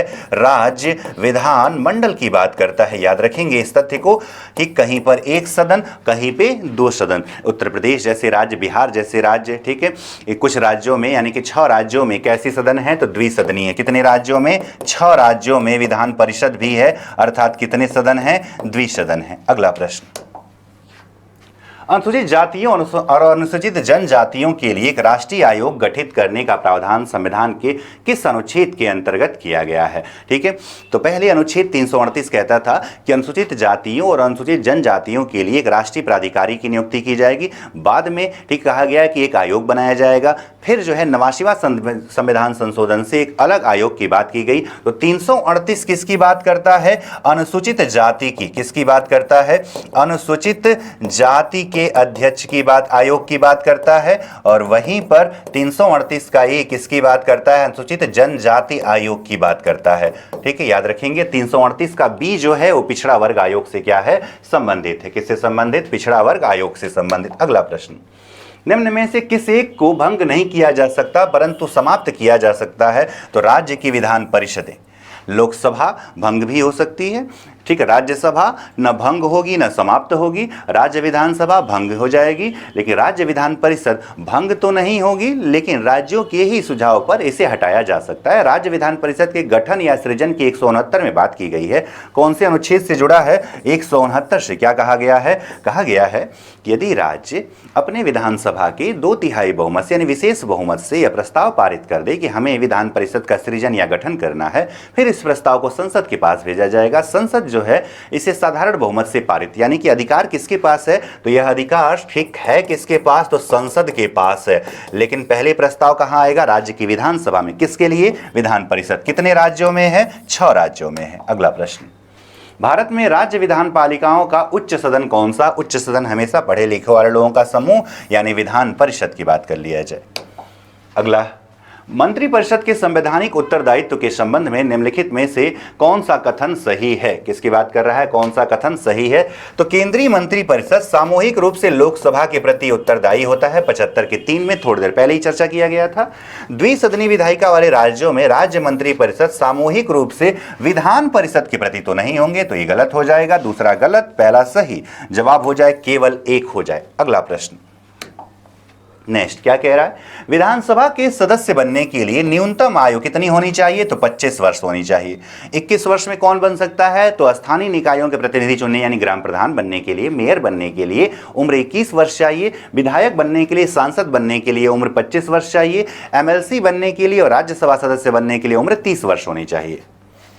अगला प्रश्न, भारतीय संविधान के भाग और उसके विषय का ठीक निम्नलिखित में से कौन सा युग्म सही सुमेलित नहीं है, तो भाग 4 के ए में मौलिक कर्तव्य तो सही है, भाग 6 में राज्य ये भी सही है, भाग 11 में नगर पालिका ये सही नहीं है। नगर पालिका जो है 9 के क में है, किस में है, 9 के क में किसकी बात की गई है, नगर पालिका की, तो ये कौन सा सुमेलित नहीं है, तो केवल 3 सुमेलित नहीं है। जवाब हो जाए। अगला प्रश्न, प्रधानमंत्री सहित मंत्रिमंडल में मंत्रियों की कुल संख्या लोकसभा के सदस्यों की कुल संख्या के किससे अधिक नहीं हो सकती, तो हमें पता है कौन सा, 91वां संविधान संशोधन। कौन सा संविधान संशोधन, 91 नंबर याद रखिएगा। 91वां संविधान संशोधन 2003 के माध्यम से यह कह दिया गया कि किससे ज्यादा नहीं होंगी, 15%, क्योंकि जब जब गठबंधन की सरकारें होती मंत्रियों की संख्या बहुत ज्यादा, अनावश्यक बोझ बढ़ जाता, तो प्रधानमंत्री सहित 15% से ज्यादा मंत्री न तो राज्यों में हो सकते हैं, न ही लोकसभा में हो सकते हैं। अगला प्रश्न देखते हैं, अनुच्छेद 80 में राज्यसभा का उल्लेख किया गया, किस अनुच्छेद में विधान परिषद का उल्लेख किया गया है। किसकी बात कर रहा है कि 80 में जो है राज्यसभा का उल्लेख है, ठीक है, याद रखिए 80 में किसका, राज्यसभा का उल्लेख है। पूछ रहा है, फिर से वही चीज करनी है जो बार बार कह रहा हूं, 80 + 89 जोड़ दीजिए, 9 8 8 16, कौन सा अनुच्छेद हो जाए, 169, कौन सा हो जाए, 169 हो जाए। जब भी ऐसा प्रश्न आए संघीय कार्यपालिका और राज्य कार्यपालिका, अगर आपको संघीय कार्यपालिका का अनुच्छेद याद है तो आपको बस इतना करना है, सामान्यतः, ठीक है, ये नियम नहीं है, याद रखें, तो ये कुछ जगहों पे 90 और 91 का भी अंतर आ जाएगा, लेकिन सामान्यतः जो है 89 का अंतर मिलता है, ठीक है, तो 169 जवाब हो जाए। अगला प्रश्न, भारत में प्रजातंत्र इस तथ्य पर आधारित है कि संविधान लिखित, ठीक है, लेकिन प्रजातंत्र तो ऐसा नहीं दिख रहा है इसमें, या मौलिक अधिकार प्रदान किए गए, ये तो अलग बात है। जनता से सरकारों को चुनने तथा बदलने का अधिकार प्राप्त है, कौन सा जवाब हो जाए, यानी जनता ही मालिक है। हम भारत के लोग, यानी संविधान को शक्ति भी किससे मिलती है, तो जनता से, यानी लोगों से मिलती है। अगला प्रश्न, निम्नलिखित कथनों पर विचार करिए, राष्ट्रपति और राज्यपाल दोनों अनुच्छेद 72 नहीं, राष्ट्रपति अनुच्छेद 72 और राज्यपाल 161, ठीक है। राज्यपाल मृत्युदंड के मामलों में क्षमा नहीं दे सकता, ये भी ठीक है, ठीक है, यानी कि कौन सा सही पूछा है, दूसरा, तो पहला क्या है, गलत, केवल 2 सही हो जाए। अगला प्रश्न, मौलिक कर्तव्यों को संविधान में शामिल किए जाने का प्रयोजन क्या था, यानी कि जब 1976 में इंदिरा जी की सरकार ने किसकी बात की, मौलिक कर्तव्यों की बात की, तो पूछ रहा है कि इन्हें शामिल किए जाने का प्रयोजन क्या था। मौलिक अधिकारों के दुरुपयोग पर रोक था, ठीक है, या जो है मौलिक अधिकारों को अधिक सबल बनाना था, विनाशक एवं असंवैधानिक गतिविधियों को नियंत्रित करना था, कार्यपालिका की बढ़ती शक्ति को नियंत्रण में रखना था, ठीक है। जवाब आपको खुद दिख रहा होगा, मौलिक अधिकारों का दुरुपयोग नहीं, मौलिक अधिकारों को अधिक सबल नहीं, विनाशक एवं असंवैधानिक गतिविधियों को, यानी कि अगर राज्य का कर्तव्य डीपीएसपी है तो राज्य के नागरिकों को भी कुछ कर्तव्य होने चाहिए, और वो कर्तव्य स्वर्ण सिंह समिति की रिपोर्ट के आधार पर शामिल किए गए। नया भाग 4 का ए, ठीक है, अनुच्छेद 51 के क, ठीक है, याद रखिएगा किससे जुड़ा हुआ है, मौलिक कर्तव्यों से। वर्तमान में कितने मौलिक कर्तव्य हैं, तो वर्तमान में मौलिक कर्तव्यों की संख्या कितनी है, 11 है, ठीक। अगला प्रश्न, किस वाद में न्यायालय ने कहा कि सार्वजनिक स्थल पर किसी व्यक्ति को फांसी नहीं दी जाएगी, अर्थात आम जनता के समक्ष फांसी देने के विरुद्ध संरक्षण प्रदान किया गया है? ठीक, तो कौन सा वाद है? लिच्छमा देवी बनाम महान्यायवादी के वाद में कहा गया कि किसी को भी फांसी सार्वजनिक स्थल पर नहीं दी जानी चाहिए। ठीक है। अनुच्छेद 81 के तहत लोकसभा की संरचना है, किस अनुच्छेद के तहत विधानसभा की संरचना का उल्लेख किया गया है? ठीक, तो यहां भी जवाब आप जान ही रहे होंगे कि सर कितना जोड़ देना है, तो आपने बताया है कि 89 जोड़ देना है। 9 1 10 को 0, 8 8 16 1 7, कितना हो जाए? अनुच्छेद 170 हो जाए। चलिए अगला प्रश्न देखते हैं। निम्नलिखित में से कौन सी भाषा भारतीय संविधान की 8वीं अनुसूची में, तो जब बात कर रहा है 8वीं अनुसूची की, तो वर्तमान में भाषाएं कितनी हैं? 22। प्रारंभ में कितनी थी? तो प्रारंभ में कितनी थी? 14, और अलग अलग संशोधनों से 8 और बढ़ी तो 22 हो गई। कौन इसमें नहीं है? तो अंग्रेजी को इसमें शामिल नहीं किया गया है। हालांकि अंग्रेजी 3 राज्यों नागालैंड, मिजोरम और मेघालय की क्या है? आधिकारिक भाषा भी है। अगला प्रश्न, अनुच्छेद 3 किससे संबंधित है? ठीक है, संसद नागरिकता से संबंधित कानून बना सकती है, ये तो लिखा हुआ है अनुच्छेद 11 में लिखा हुआ है। ठीक है, विधि के समझ समानता, ये तो 14 में लिखा हुआ है। धर्म, मूल, वंश, जाति, लिंग के आधार पर भेदभाव का प्रतिषेध, ये तो 15 में लिखा हुआ है। बच गया क्या? नए राज्यों का निर्माण किस में है? 3 में है। इसी में यह भी लिखा है सीमा में काट छाट हो सकता है, नाम में बदलाव हो सकता है, 2 राज्यों का मर्जर हो सकता है। ये सब कुछ किससे जुड़ा है? अनुच्छेद 3। और नए राज्यों का प्रवेश या स्थापना किससे जुड़ जाता है? 2 में। 2 में क्या हो जाता है? नए राज्यों का प्रवेश या स्थापना जुड़ जाता है। और 4 कहता है कि 2 और 3 में किया गया बदलाव संविधान संशोधन नहीं माना जाएगा, मतलब नए राज्यों का निर्माण साधारण बहुमत से होगा। किससे होगा? साधारण बहुमत से होगा। अगला प्रश्न, संविधान संशोधन विधेयकों पर विचार करने और उन्हें पारित करने के लिए प्रभावी खंडों और प्रस्तावों को अपनाने के लिए सदन की कुल सदस्य संख्या के बहुमत द्वारा उपस्थित और मत देने वाले सदस्यों का कम से कम, ठीक है, तो याद रखें जब भी विशेष बहुमत की बात करता है, यानी कि संविधान संशोधन विधेयकों की क्या कर रहा है? बात कर रहा है, तो पूछ रहा है विचार करने, उन्हें पारित करने के लिए प्रभावी खंडों और प्रस्तावों को अपनाने के लिए सदन की कुल सदस्य संख्या के बहुमत द्वारा और उपस्थित और मत देने वाले सदस्यों कम से कम कितना चाहिए? 2/3। तो जितने लोग आए हैं उसका 2/3 चाहिए और टोटल का साधारण बहुमत चाहिए, और इस प्रकार जवाब हो जाए 2/3 हो जाए। अगला प्रश्न, ठीक, मिलान करना है। एक तरफ विचारक लिखा हुआ है, एक तरफ नीति डीपीएसपी के बारे में किसने क्या कहा है इसकी चर्चा किया गया है। ठीक है, तो आप जरा देख लीजिए कि पनिक्कर साहब ने क्या कहा है, के.एम. पनिक्कर साहब ने क्या कहा है। ठीक, के.एम. पनिक्कर की अगर बात किया जाए तो इन्होंने डीपीएसपी को माना है आर्थिक क्षेत्र में समाजवाद, और जिस लोकतंत्र की वकालत करते हैं कौन? डॉक्टर भीमराव अंबेडकर। वो कौन सा है? आर्थिक लोकतंत्र है। कौन सा है? आर्थिक लोकतंत्र हो जाए। इसके अतिरिक्त अगर बी.एन. राव साहब की बात करें तो बी.एन. राव जी ने इसे क्या कहा है? नैतिक उपदेश कहा है, और आइवर जेनिंग्स ने इसे पूरी आकांक्षा कहा है। तो जवाब देखिए कौन सा मैच कर रहा है, तो सर डी फॉर डॉग वाला ऑप्शन मैच किया। अगला प्रश्न, ठीक है, अनुच्छेद 4 किससे संबंधित है? सरकारी नौकरियों में अवसर की समानता है, तो 16 में लिखा हुआ है। अस्पृश्यता का अंत 17 में लिखा हुआ है। उपाधियों का अंत 18 में लिखा हुआ है। जवाब क्या हो जाएगा? नए राज्यों का निर्माण कौन से बहुमत से? साधारण बहुमत। थोड़ी देर पहले ही बताया था कि 2 और 3 में किया गया बदलाव संशोधन नहीं माना जाता, क्योंकि नए राज्यों का निर्माण या नए राज्यों का प्रवेश साधारण बहुमत से हो जाता है, यानी कि उपस्थित लोगों का, ठीक है, आधा + 1। अनुच्छेद 85 के तहत राष्ट्रपति संसद का सत्र आहूत कर सकता है, सत्रावसान कर सकता है और लोकसभा को विघटित कर सकता है। किस अनुच्छेद के तहत यह कार्य राज्यों के राज्यपाल को सौंपा गया है? तो ये फिर से वही चीज करना है। 85 में कितना जोड़ देना है? 89। 9 5 14, 8 8 16 1 17। कौन सा अनुच्छेद आ जाए? 174 आ जाए। क्या आ जाएगा? 174 आ जाएगा। अगला प्रश्न देखते हैं जरा।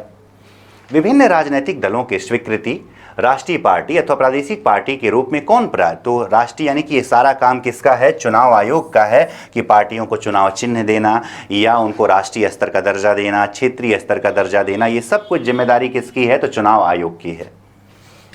चुनाव आयोग कौन सा भाग है? तो भाग है 15। अनुच्छेद है 324 से 329 तक के अनुच्छेद इसमें शामिल हैं। अगला प्रश्न, भारतीय संविधान का अनुच्छेद 338 संबंधित है, वर्तमान में किससे संबंधित है? तो अनुसूचित जाति आयोग से। 338 के क में क्या शामिल है? जनजाति आयोग, ठीक है, और 38 के ख में क्या शामिल है? पिछड़ा वर्ग के लिए राष्ट्रीय आयोग और राष्ट्रीय मानवाधिकार आयोग, ये संवैधानिक नहीं है। ये क्या है? ठीक है, सॉरी, संवैधानिक है पर ये, हाँ, संवैधानिक नहीं है, अर्थात गैर संवैधानिक है। सांविधिक है पर क्या नहीं है? संवैधानिक नहीं है। अगला प्रश्न, निम्नलिखित में से कौन सी भारत की संसदीय सरकार की विशेषता नहीं है? बहुमत दल का शासन, ये तो ठीक लग रहा है। विधायिका में मंत्रियों की सदस्यता, राज्यसभा का विघटन, नाम मात्र और वास्तविक कार्यपालिका की उपस्थिति। तो जवाब आपको खुद दिख रहा होगा कौन सा जवाब हो जाए। ठीक है, राज्यसभा का विघटन हमारे यहाँ नहीं होता है। राज्यसभा न भंग होगी, न विघटित होगी, न समाप्त होगी। जवाब हो जाए सी फॉर कैट वाला ऑप्शन। अनुच्छेद 86 के तहत राष्ट्रपति संसद में अभिभाषण देता है। किस अनुच्छेद के तहत?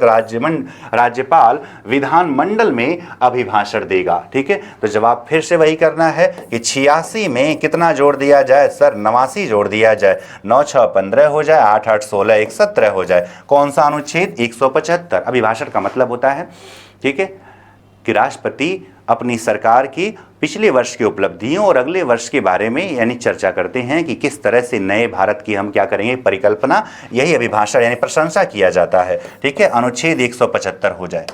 अगला प्रश्न, छठी अनुसूची के उपबंध में निम्नलिखित में से किस राज्य में लागू नहीं होंगे? तो हमें पता है असम, मेघालय, त्रिपुरा, मिजोरम। असम, मेघालय, त्रिपुरा, मिजोरम, ये 4 राज्यों में होता है। ठीक है, कौन सा छठी अनुसूची? ठीक, किस में नहीं होगा? गोवा में नहीं होगा। अगला प्रश्न, लोकसभा में अनुसूचित जाति के लिए कितनी सीटें आरक्षित हैं? ठीक है, लोकसभा में कह रहा है अनुसूचित जाति के लिए कितनी सीटें क्या है? आरक्षित हैं। किसकी बात कर रहा है? लोकसभा में। तो लोकसभा की अगर बात किया जाए तो लोकसभा में अनुसूचित जाति के लिए आरक्षित सीटों की संख्या कितनी है? तो जवाब 84, 87, 49, 50। ठीक है, तो कुल हैं सीटें कितनी? 550। 552 हुआ करती थी। आपको पता होगा कि लोकसभा में सीटों की संख्या 552 हुआ करती थी, लेकिन 2 इसमें कौन होते थे? एंग्लो इंडियन होते थे। कौन होते थे? एंग्लो इंडियन होते थे। इन्हें हटा दिया तो कितने बचते हैं? 550। तो वर्तमान में चुने कितने गए हैं? ठीक है, 543। कितने चुने गए हैं? 543 क्या होते हैं? चुने जाते हैं। किस में? तो बात करता है, ठीक है, क्या बोलते हैं, चुनाव होता है कितने का? 543। 2 का नहीं होता है। अधिकतम हो सकते थे कितने? 545। इन पूछा है अनुसूचित जाति के लिए कितनी % सीटें क्या हैं? आरक्षित हैं। तो जवाब क्या हो जाए? 84। जवाब क्या हो जाएगा? 84 हो जाएगा। ठीक है, चलिए अगला प्रश्न, लोकसभा में अनुसूचित जाति के लिए कितनी सीटें आरक्षित हैं? तो 47 सीटें आरक्षित हैं। अगला प्रश्न, निम्नलिखित में से किसके अंतर्गत भारत में सर्वप्रथम सर्वोच्च न्यायालय की स्थापना हुई? सर्वप्रथम पूछा है तो रेगुलेटिंग एक्ट 1773 के तहत कलकत्ता में। कब? 1774 में। जिसके अध्यक्ष बनाए गए, यानी कि कौन बनाए गए थे? तो याद होगा आपको, सर इलीजा इम्पे। कहां पर? कलकत्ता में। Sir Elijah Impey. ठीक, इलीजा इम्पे बनाए गए मुख्य न्यायाधीश। और 3 अन्य लोग कौन थे? तो एक थे हाइड, एक थे लिमेस्टर और एक थे कौन? चैम्बर्स। ठीक, हाइड, लिमेस्टर और चैम्बर्स, ये 3 लोग बनाए गए थे क्या? अन्य न्यायाधीश। तो 1+3 का कॉन्सेप्ट था। ठीक है, तो इसके तहत बनाया गया क्या? ठीक, भारत में पहली बार क्या? रेगुलेटिंग एक्ट बनाया गया था। क्या बनाया गया था? रेगुलेटिंग एक्ट बनाया था। देखिए, इस बात को हमेशा याद रखिए, हम लोग लगातार मेहनत कर रहे हैं और ताकि खुद पर भरोसा रख के अपने लक्ष्यों को क्या करें? हासिल करें। भरोसा खुद पे रखना है। जैसे कहते हैं कि एक पेड़ पर बैठा हुआ पक्षी जो है, एक पेड़ की डाल पर बैठा हुआ पक्षी कभी डाल पर विश्वास नहीं करता है, क्योंकि उसे विश्वास है अपनी पंखों पर, उसे डाल के टूटने का डर नहीं है। तो आप भी अपनी मेहनत पे विश्वास रखिए। परीक्षा पेपर कठिन आए, पेपर आसान है, ठीक है, भरोसा रखिए खुद की मेहनत पर। और आप जब खुद पे मेहनत करने लगेंगे तो अपने आप चीज़ें आसान होने लगेंगी और आप अपने लक्ष्यों के प्रति क्या होते जाएंगे? ठीक है, समर्पित होते जाएंगे और वो चीज़, ठीक है, लगातार कर पाएंगे जिसके लिए आप लगातार लगे हुए हैं। ठीक है, क्योंकि आप रोज़ गिरे हैं, आपको हर दिन उठना है। गिरना महत्वपूर्ण नहीं है। जैसे लहरें होती हैं, समुद्र की लहरें उठती हैं, फिर गिरती हैं, फिर आगे उठती हैं। तो गिरकर हौसला नहीं हारना है। ठीक है, गिरकर जो है फिर से उठना है। ठीक, क्योंकि रोज रोज गिरकर भी, ठीक, क्या कहा जाता है, तो आपने सुना होगा ये लाइन कहीं पर, रोज रोज गिरकर भी मुकम्मल खड़ा हूं। रोज रोज गिरकर भी मुकम्मल खड़ा हूं। ऐ जिंदगी देख, मैं तेरी मुश्किलों से भी कितना बड़ा हूं। तो आप अपनी उन ज़िंदगी की मुश्किलों से बड़े हैं, हमें विश्वास है, और आप ये कर पाओगे।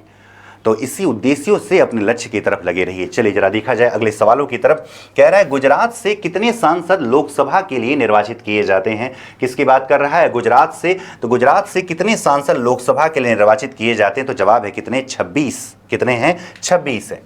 अगला प्रश्न कह रहा है कि लोक लेखा समिति के संदर्भ में निम्नलिखित में से कौन सा कथन सही है? समिति की बात कर रहा है, तो संसदीय समितियां, किसकी बात की जाए? संसदीय समितियों की अगर बात करते हैं, संसदीय समितियों की अगर बात करते हैं, तो अनुच्छेद है कौन सा?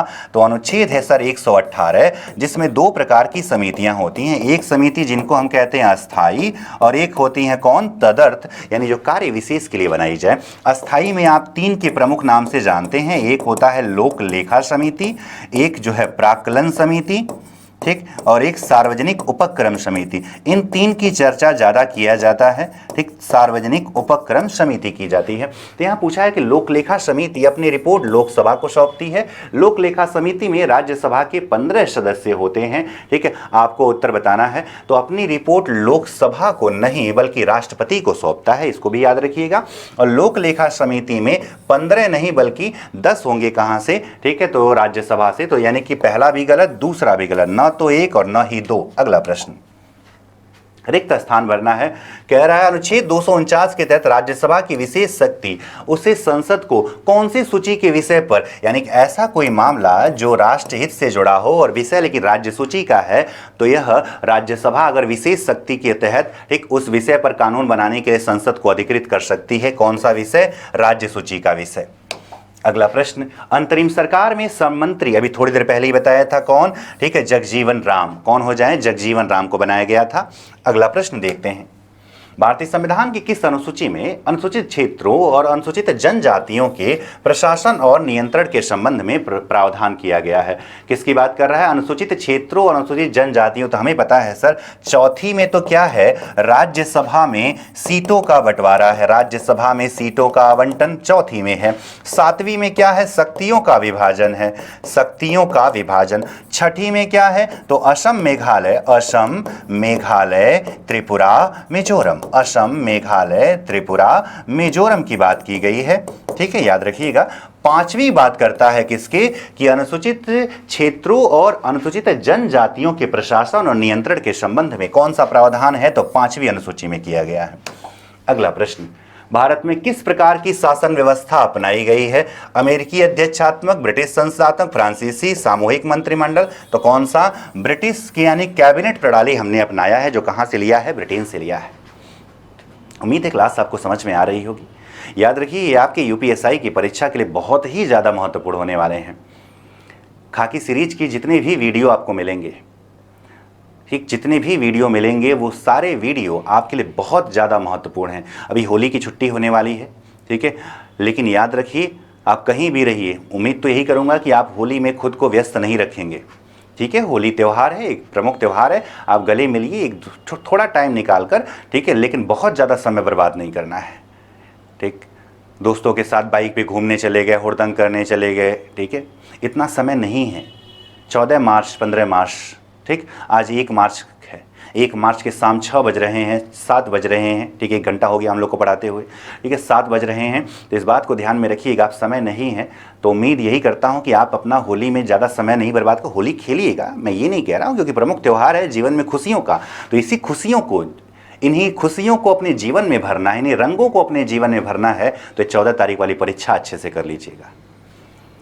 और उसमें अगर स्कोर 130 प्लस आ जाएगा, 14 तारीख को जब दे रहे होंगे, 15 को दे रहे होंगे, अगर 130 प्लस चला गया तो समझिए रंग भरने का समय आ गया है, खुशियां दरवाजे पर दस्तक दे चुकी हैं, ठीक। तो चाहे, ठीक, बार बार वही बात कहेंगे कि साहिर लुधियानवी साहब कहते हैं, ठीक, कि आपने सुना भी होगा वो लाइन जो है कि हजार बरख आएँ, लाख मुश्किलें आएँ, पर जिन फूल को खिलना है वो फूल खिलकर ही रहेंगे। कुछ हो सकता है शब्दों में हेरफेर हो जाए, लेकिन तात्पर्य क्या है कि 14 और 15 मार्च को अगर 130 प्लस चला गया तो जीवन के उस नए पड़ाव की शुरुआत में आप खुद से आत्मविश्वास आएगा, एक नए जीवन की शुरुआत होगी। ये अब तक बेरोजगारी वाला समय आपने देखा है, बहुत लोगों के ताने सुने हैं, बहुत लोगों ने आपको बहुत कुछ कहा होगा, दोस्तों ने भी कहा होगा। वो दोस्त कभी कभार लगता होगा कि जो मेरे साथ के लोग हैं उन्होंने पढ़ाई नहीं किया, वो अपना समय पढ़ाई में नहीं दे रहे और अच्छा कर रहे हैं, कोई प्रॉपर्टी का काम कर रहा है, ठीक है, पैसा कमा रहा है, ठीक है, और आपके पास तो कुछ नहीं, आप तो पापा से पैसा लेना पड़ रहा है, या हो सकता है खुद काम करके भी पैसा अर्जित कर रहे हो, लेकिन फिर भी अपना ज़्यादा समय किस पर आप दे रहे हैं, पढ़ाई पर दे रहे हैं। तो कई बार ऐसा समय आएगा आप निराश होंगे, ठीक है। तो कहीं से आपने सुना होगा, ठीक, अलग अलग रील्स वगैरह तो आप देखते ही रहते हैं, हालांकि नहीं देखना चाहिए लेकिन देखते तो रहते ही हैं, ठीक है। J.S. मिल साहब क्या कहते हैं, ठीक, कि एक सेटिस्फाइड, ठीक, पिग जो है एक अनसेटिस्फाइड पर्सन से बेहतर है। तात्पर्य क्या है कि आपने अपना एक लक्ष्य बनाया है, तो जो कहा जा रहा है ना सेटिस्फाइड पिग, यानी कि समाज के निचले स्तर पे भी अगर कोई व्यक्ति है, ठीक है, अगर वो सेटिस्फाइड है, संतुष्ट है, तो उच्च स्तर पे रहने वाले उस असंतुष्ट व्यक्ति से भी, ठीक है, वो बेहतर है। तो आपके दोस्त, आपके बहुत सारे चाहने वाले, बहुत सारे हित मित्र होंगे जो आपसे अच्छे पैसा कमा रहे होंगे, आपसे अच्छा कपड़ा पहन रहे होंगे, आपके से अच्छा मोबाइल लेकर, आईफोन लेकर घूम रहे होंगे, ठीक है, लेकिन घबराना नहीं है, क्योंकि आपने संतुष्टि तब मिलेगी ना, संतुष्टि लक्ष्य को प्राप्त करने में जो हो जाती है ना, वो संतुष्टि जीवन की किसी भी चीज़ में नहीं आएगी। कुछ भी हासिल कर ले, लाख हासिल कर लें, अमेरिका चले जाए, कहीं भी चले जाइए, लेकिन लक्ष्य को प्राप्त करने से बड़ी संतुष्टि जीवन में कुछ और हो ही नहीं सकती है। जिसने लक्ष्य हासिल नहीं कर पाया ना, आप अपने आसपास लोगों से पूछिएगा कि लक्ष्य बनाया था पर हासिल नहीं हो पाया, जीवन भर इस बात का मलाल रहता है। आपको मलाल नहीं करना है। 14 और 15 मार्च को ऐसा कुछ कर दीजिए कि 130 प्लस आ जाए। नंबर नहीं कह रहा हूँ, याद रखिएगा, क्वेश्चंस कह रहा हूँ। 160 में 130 क्वेश्चन हो जाएं सही, फिर वर्दी आपको पर जमेगी। ये 2 स्टार कंधे पर दिखेंगे, और तब जब मम्मी पापा का आपके साथ आप फोटो खिंचाएंगे या उनका आशीर्वाद लेंगे अपने भैया बंधुओं के साथ, ठीक है, हमारे साथ भी आप फोटो लेंगे, तो हमें भी गर्व का एहसास होगा। मम्मी पापा को तो जो गर्व होगा उसका कोई आप किसी से तुलना ही नहीं कर सकते, क्योंकि इस जीवन में आपके सबसे बड़े हितैषी आपके माँ बाप ही हैं।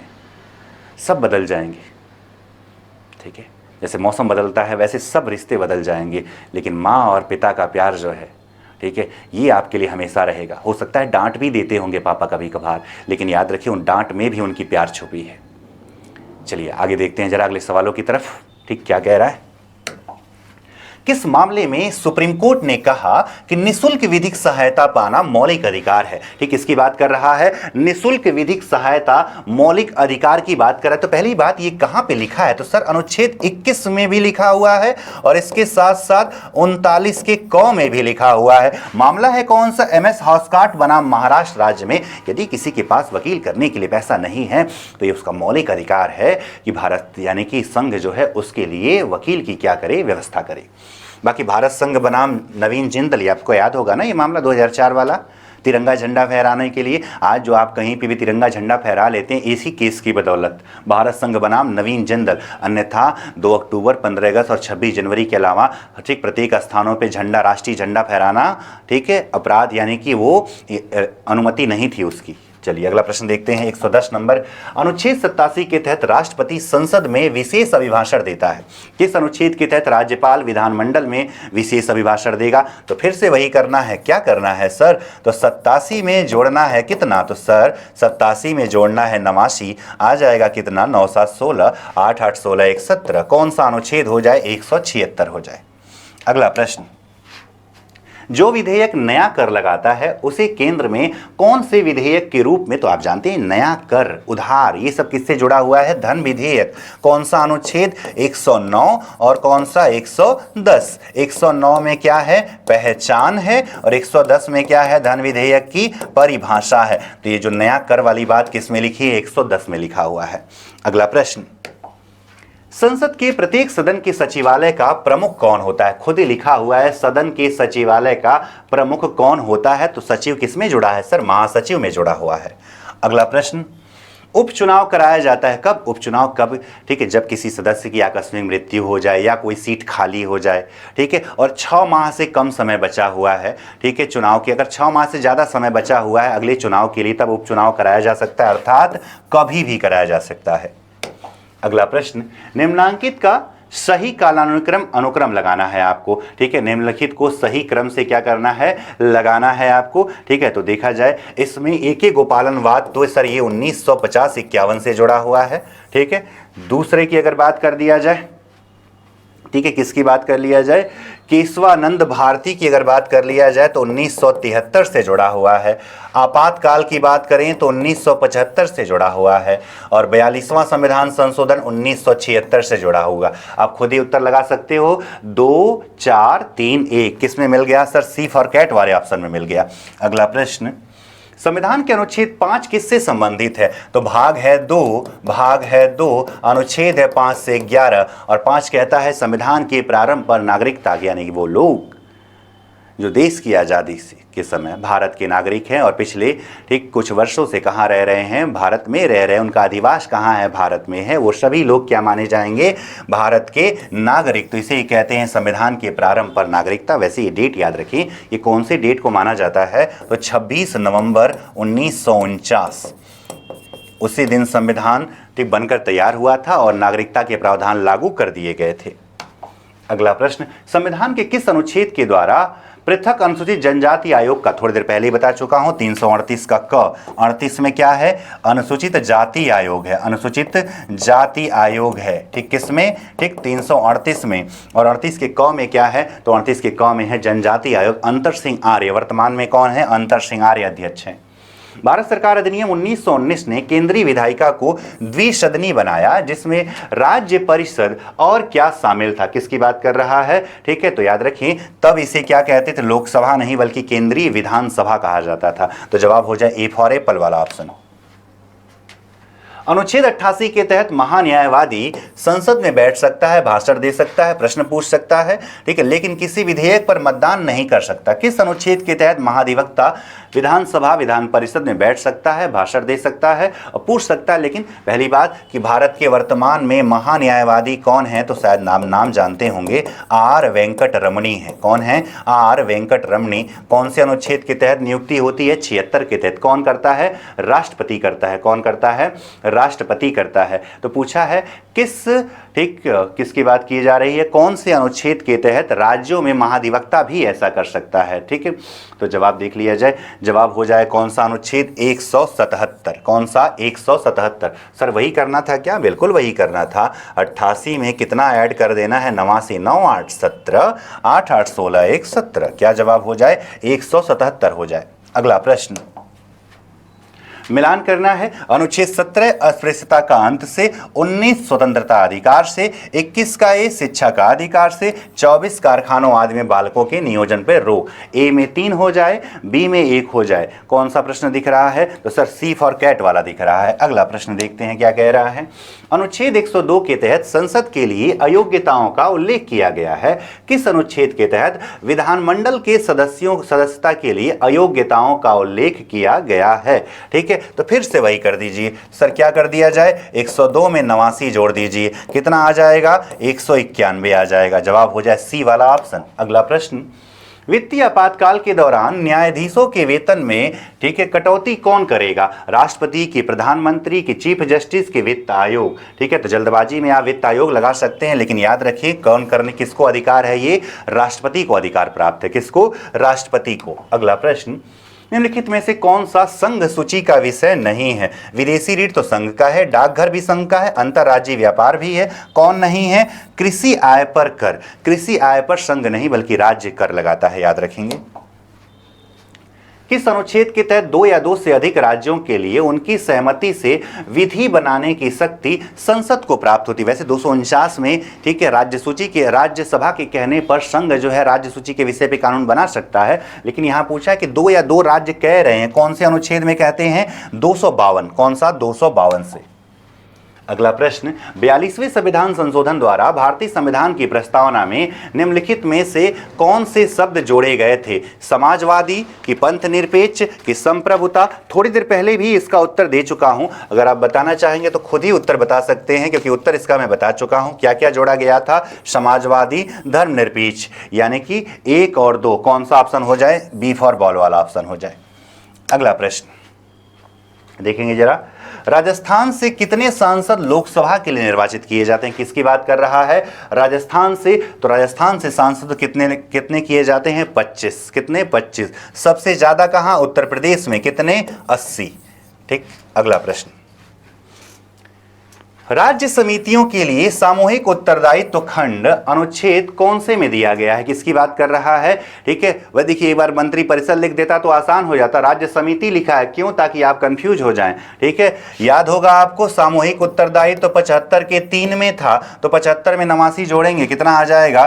तो 75 में 89 जोड़ेंगे कितना आ जाएगा? 164। किस में है? 164 में कि राज्य मंत्री परिषद, ठीक है, राज्य विधानसभा के प्रति सामूहिक रूप से क्या होते हैं? उत्तरदायी होते हैं। अगला प्रश्न, अनुच्छेद 110 के तहत केंद्रीय धन विधेयक को परिभाषित किया गया है। किस अनुच्छेद के तहत राज्य धन विधेयक को परिभाषित किया गया है? देखिए बार बार ऐसे ही सवाल आ रहे हैं, क्यों आ रहे हैं? ताकि जो है दोनों आपका क्या होता जाए, क्लियर हो जाए। तो फिर से वही करना है, 110 में 89 जोड़ देना है, कितना आ जाएगा? 199 आ जाएगा। अगला प्रश्न देखिए, अंतरिम सरकार में संचार मंत्री किसे बनाया गया था? किसे बनाया गया था? ठीक है, उत्तर आप दो कमेंट बॉक्स में। ठीक, जब भी देख रहे हैं जितना उत्तर आ रहा होगा उसको कमेंट बॉक्स में लिखते जाइएगा, इससे हमें एहसास भी होता रहेगा हम यहाँ जल्दी जल्दी क्यों पढ़ा रहे हैं, क्योंकि हम आपका ज़्यादा समय नहीं लेना चाहते हैं। ठीक है, हम कम समय में आपको ज़्यादा चीज़ देना चाहते हैं। इस वजह से हो सकता है कि आपको लग रहा हो कि जल्दी जल्दी पढ़ा रहे हैं, लेकिन ऐसा इसीलिए किया जा रहा है क्योंकि ज़्यादा समय है नहीं, तो कम समय में आपको ज़्यादा कुछ मिल जाए। ठीक है, इसलिए खैर चलिए, इसका उत्तर तब तक आप कमेंट बॉक्स में लिखिए जरा फटाक से। अंतरिम सरकार में संचार मंत्री किसे बनाया गया है? किसे बनाया गया था? अब्दुल रब निस्तार को, डॉक्टर सरदार पटेल को, लियाकत अली को या गजनफर अली खान को? तो आप जान रहे होंगे जवाब, संचार मंत्री किसको बनाया गया है? ABCD। जवाब बताइए क्या होगा जवाब इसका? ठीक है, अब्दुल रब निस्तार की डॉक्टर सरदार पटेल, आपको पता होगा। ठीक है, कि गृह मंत्रालय और सूचना और प्रसारण मंत्रालय किसको मिला था? सरदार पटेल को। ठीक है, लियाकत अली को क्या, इनको क्या मिला था? गृह मिल गया। ठीक है, इनको क्या मिला था? वित्त मिला था। गजनफर को क्या मिला था? तो इनको स्वास्थ्य मिला था। ठीक है, कौन बच गए? अब्दुल रब निस्तार, इनको क्या मिला था? संचार मंत्री मिला था। क्या? संचार मंत्री। अंतरिम सरकार का गठन वैसे अगस्त 1946 में, ठीक, इसकी घोषणा हो गई थी, लेकिन पूरी तरह से गठन हुआ 2 सितंबर 1946 को हुआ था। अगला प्रश्न, पाकिस्तान छोड़कर जो भारत आए उन्हें किस अनुच्छेद के तहत भारत की नागरिकता प्रदान की जाएगी? तो आसान सा है। ठीक है, आने वाले लोग 6 में और जाने वाले 7 में। ठीक है, 5 में प्रारंभ पर नागरिकता, 11 में, ठीक है, नागरिकता के संबंध में नियम बनाने का अधिकार संसद को, 9 में नागरिकता की समाप्ति है, यानी कि अगर आप दूसरे देश की नागरिकता ग्रहण करते हैं तो भारत वाली नागरिकता समाप्त मान ली जाएगी। ठीक है बात। 17 तो आप जान ही रहे हो, अस्पृश्यता का अंत है। ठीक है, तो जवाब हो जाए कौन सा? अनुच्छेद 6 हो जाए। अगला प्रश्न, निम्नलिखित में से कौन संवैधानिक निकाय? संवैधानिक का मतलब जिसका संविधान में विवरण है। राष्ट्रीय मानवाधिकार आयोग 1993 में अधिनियम आया था। क्या आया था? अधिनियम, तो मतलब संवैधानिक तो नहीं है। राष्ट्रीय अनुसूचित जनजाति आयोग, इसका तो उल्लेख है 338 के बी में, 338 के क में है। राष्ट्रीय जांच एजेंसी NIA जो है, NIA का गठन अधिनियम आया था कब? 2008 में अधिनियम आया था। राष्ट्रीय आपदा प्रबंधन, ये भी अधिनियम से बना हुआ है। तो जवाब हो जाए केवल 2। ठीक है, कौन सा ऑप्शन? C फॉर कैट वाला। क्या है, कैसा? ये संवैधानिक है। अगला प्रश्न, निम्नलिखित में से कौन भारत के चुनाव आयुक्तों की नियुक्ति करता है? किसकी बात कर रहा है? भारत के चुनाव आयुक्तों की नियुक्ति कौन करता है? तो ऐसे सवाल तो यूं ही आप हवा में उड़ा दोगे। किसको कौन करता है? राष्ट्रपति करता है। अगला प्रश्न, अनुच्छेद 352 के अंतर्गत भारत में राष्ट्रीय आपातकाल की घोषणा के बाद क्या विधायी परिणाम होता है? राज्यों को राज्य सूची पर विशेष नियंत्रण प्राप्त हो जाएगा। संसद राज्य सूची के किसी भी विषय पर कानून बना सकती है। सभी राज्य विधेयकों के लिए राज्यसभा की मंजूरी आवश्यक है। राष्ट्रपति ने सभी राज्य विधानसभाओं को भंग कर दिया है। आपको बताना है कौन सा जवाब। आपको देख के लग भी जा रहा होगा कौन सा जवाब होना चाहिए। आपातकाल की बात किया है तो संसद राज्य सूची के किसी भी विषय पर कानून बना सकती है। याद एक बार और रखना है कि अगर पूछेगा कि संविधान में मंत्रिमंडल शब्द का उल्लेख एकमात्र बार कहां किया गया है? 352 में, जब इसमें संशोधन किया गया था कि देश में आपातकाल बिना मंत्रिमंडल की लिखित सिफारिश के नहीं लगाया जा सकता। 44वें संविधान संशोधन से आया था, क्योंकि 42वें में इंदिरा जी ने ऐसा कर दिया था। ठीक है, चलिए अगला प्रश्न, अनुच्छेद 111 के तहत राष्ट्रपति को वीटो शक्तियां प्रदान की गई हैं। ठीक है, पूछ रहा है किस अनुच्छेद के तहत राज्यपाल को वीटो शक्ति, राज्यपाल का वीटो शक्ति यही है कि वो विधेयकों को किसके पास भेज देगा, यानी आरक्षित कर लेगा राष्ट्रपति। तो क्या कर देना है सर, इसका तो ट्रिक आपने बता ही दिया है। कितना हो जाएगा, 111 में 89 जोड़ दें तो आ जाएगा 200 आ जाएगा। अगला प्रश्न, किसने संविधान के प्रत्येक पृष्ठ के किनारों को, ठीक है, डिजाइन किया था और इसे कलाकृतियों से? तो दो लोग थे, नंदलाल बोस और कौन थे, बेवहर राम मनोहर। बेवहर राम मनोहर ये कलाकार थे, कहाँ से, शांति निकेतन से। ये कौन थे, तो इन्होंने संविधान को लिखने का कार्य किया। तो संविधान को लिखा था किसने, प्रेम बिहारी नारायण रायजादा ने। ठीक, इनको जो है हम इनको पांडुलेखन के लिए याद रखते हैं, यानी कि इन्होंने ये कैलीग्राफर हो जाएं। ठीक, तो याद रखना है कौन, श्री नंदलाल बोस और बेवहर राम मनोहर। वर्तमान में सर्वोच्च न्यायालय में मुख्य न्यायाधीश के अतिरिक्त कितने, 3। प्रारंभ में 7 थे, देश की आज़ादी के बाद। सबसे पहले तो 3 + 1 थे, देश की आज़ादी के बाद, ठीक है, 7 थे। ये बढ़ते बढ़ते अब कितने हो चुके हैं, 33 + 1। एक कौन है, सीजेआई हैं। निम्नलिखित में से सरकार का मुखिया कौन है, तो सरकार का मुखिया की जब भी बात किया जाता है, किसकी बात कर रहा है, कि सरकार का मुखिया। ठीक, याद रखिए कि भारत का मुखिया नहीं पूछ रहा है, सरकार का मुखिया। तो सरकार का मुखिया मतलब कार्यपालिका नहीं, बल्कि क्या, ठीक है, मंत्रिपरिषद का मुखिया प्रधानमंत्री होता है। अगला प्रश्न, किस वाद में, कई बार करवा चुका हूं, अभी आपको वो प्रश्न अभी करवाया था आपको मूल विधि में न्यायिक निर्णय वाला, उसमें भी बता चुका था। ठीक, किस वाद में उच्चतम न्यायालय ने कहा कि फुटपाथ पर व्यापार करना मौलिक अधिकार है? तो आपको तो एक तो मामला वो याद होगा, कौन सा वाला, ठीक है, टेसी ओल्गा वाला। ठीक है, क्या था, थॉमस ओल्गा जो मामला था, ओल्गा, ठीक, बनाम कौन सा, मुंबई था। ठीक है, लेकिन यहाँ तो ऑप्शन में है नहीं, तो एक मामला कौन सा, सौदान सिंह बनाम नई दिल्ली, ठीक, नगर पालिका कमेटी 89 के। इस मामले में भी सुप्रीम कोर्ट ने क्या कहा था, ठीक है, कि फुटपाथ पर व्यापार करना आपका मौलिक अधिकार अनुच्छेद 19(1) के तहत आता है। अगला प्रश्न, किस शासन प्रणाली में विधायिका और कार्यपालिका एक दूसरे से जुड़े होते हैं? किसकी बात कर रहा है, किस शासन प्रणाली में विधायिका और कार्यपालिका एक दूसरे से जुड़े होते हैं? तो संसदीय शासन प्रणाली में। ठीक है, तो क्योंकि विधायिका का जो प्रमुख है, ठीक, आप जानते हैं विधायिका की बात करते हैं, यानी जहां संसद की बात करते हैं, और संसद में ही कौन है, राष्ट्रपति भी इंक्लूड होता है, और वह कार्यपालिका यानी दोनों एक दूसरे से जुड़े हुए हैं। विधायिका कानून बनाती है, कार्यपालिका उसका पालन करवाता है और न्यायपालिका उसकी समीक्षा करती है। राज्य विधानमंडल द्वारा विधेयक पारित होने के बाद भी राज्यपाल किसके विचारार्थ भेज सकते हैं? तो राष्ट्रपति के। अभी मामला तमिलनाडु वाला चला भी था, RN रवि हैं तमिलनाडु के राज्यपाल, जिन्होंने भेजा था, फिर सुप्रीम कोर्ट ने उस पर हस्तक्षेप किया था। अगला प्रश्न, मौलिक कर्तव्यों की अवहेलना करने वालों को दंड देने की व्यवस्था है क्या? नहीं है, दंड देने की व्यवस्था नहीं है। कुछ विशेष मामलों में दंड देने की व्यवस्था है, अधिनियम बनाकर दंड देने की व्यवस्था की क्या की जा रही है, बात कर जा रही। तो सामान्यतः तो दंड देने की व्यवस्था नहीं है। ठीक है, अगर आप अपने मौलिक, क्योंकि अगर राज्य भी अगर अपने कर्तव्यों का पालन ना करे तो राज्य को भी तो दंड नहीं मिलता है। तो मौलिक कर्तव्य अगर नागरिक का है तो उसको भी दंड नहीं मिलेगा। चलिए अगला प्रश्न देखते हैं। भारतीय संविधान के बृहद होने का कारण क्या है? इसमें अनेक संविधानों के अनुभव समाविष्ट हैं, इसमें विस्तृत प्रशासकीय प्रावधान है, यह एक बड़े देश के शासन से संबंधित है, इसमें संघ तथा, सबसे सटीक जवाब क्या हो जाएगा, संघ तथा राज्य के लिए अलग अलग नहीं बल्कि एक ही संविधान की बात की गई है। ठीक है, तो 141वां सवाल का जवाब हो जाए डी। अगला देखते हैं, लोकसभा में एंग्लो इंडियन समुदाय के लिए आरक्षण का प्रावधान संविधान के कौन से अनुच्छेद में किया गया है? चूंकि अभी हटा दिया गया है, लेकिन अनुच्छेद तो आपको याद ही रहेगा, कौन सा, 331 में लोकसभा और 333 में जो है विधानसभा, दोनों याद रखिएगा। हालांकि अब यह जो है, ठीक है, यह एंग्लो इंडियन समुदाय के लिए अब सीटें आरक्षित नहीं रहेंगी।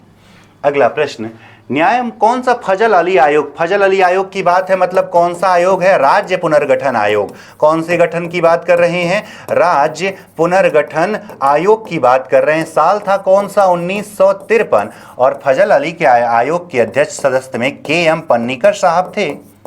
ठीक है, और हृदयनाथ कुंजरू थे, हृदयनाथ कुंजरू थे। अध्यक्ष कौन थे, फजल अली थे। देख लीजिए कौन सा जवाब मिल रहा है, KM पन्नीकर और HN कुंजरू, यानी 2 और 4 हो जाए। अगला प्रश्न, किस संवैधानिक प्रावधान के तहत भारत के राष्ट्रपति किसी राज्य के लिए विधायी शक्तियां ग्रहण कर सकता है जब राज्य में संवैधानिक संकट के कारण अनुच्छेद 356 लागू किया जाता है, जब लोकसभा भंग होती है प्रधानमंत्री की सिफारिश पर सर्वोच्च न्यायालय द्वारा। ठीक है, तो संवैधानिक प्रावधान पूछा है तो क्या, जब 356 के तहत क्या लग जाए, राष्ट्रपति शासन लग जाता है। ठीक है, और राष्ट्रपति शासन जब बात करते हैं राष्ट्रपति शासन की, तो अब तक सबसे ज्यादा कितनी बार, 11 बार। कहां पर, तो मणिपुर में। और उसके बाद उत्तर प्रदेश में कितनी बार, 10 बार। यूपी में कितनी बार लग चुका है, 10 बार लग चुका है क्या, राष्ट्रपति शासन। पहली बार 67 में लगा था, अंतिम बार 2002 में लगा था। किस संवैधानिक संशोधन अधिनियम ने लोकसभा और राज्य विधानसभाओं में अनुसूचित जातियों और जनजातियों के लिए सीटों के आरक्षण को बढ़ाया था। ठीक है, तो जब भी कुछ ऐसा दिख रहा है, किसकी बात कर रहा है, जातियों जनजातियों के लिए सीटों के आरक्षण को बढ़ाया था, तो कौन सा, 79वां संविधान संशोधन। कौन सा, 79। क्या हो जाए, 79 हो जाए। चलिए अगला प्रश्न। अंतरिम सरकार में मुस्लिम लीग की, ठीक, तो पहले मुस्लिम लीग के लोग शामिल नहीं हो रहे थे, फिर जो है, ठीक है, वेवेल के समझाने पर ये लोग क्या मान जाते हैं, और मुस्लिम लीग के भी कितने लोग, 5 लोग शामिल होते हैं, जिसमें गजनफर अली खान थे, अब्दुल रब निसार थे, लियाकत अली थे। कौन शामिल नहीं हुए थे, तो याद रखिए मोहम्मद अली जिन्ना इसमें शामिल नहीं, क्योंकि वो बर्दाश्त ही नहीं कर पाते ना, नेहरू के अंदर काम करना, पंडित जवाहरलाल नेहरू के अधीन काम करना कभी बर्दाश्त नहीं था किसके, ठीक है, तो मोहम्मद अली जिन्ना के। इस वजह से वह खुद शामिल नहीं हुए थे।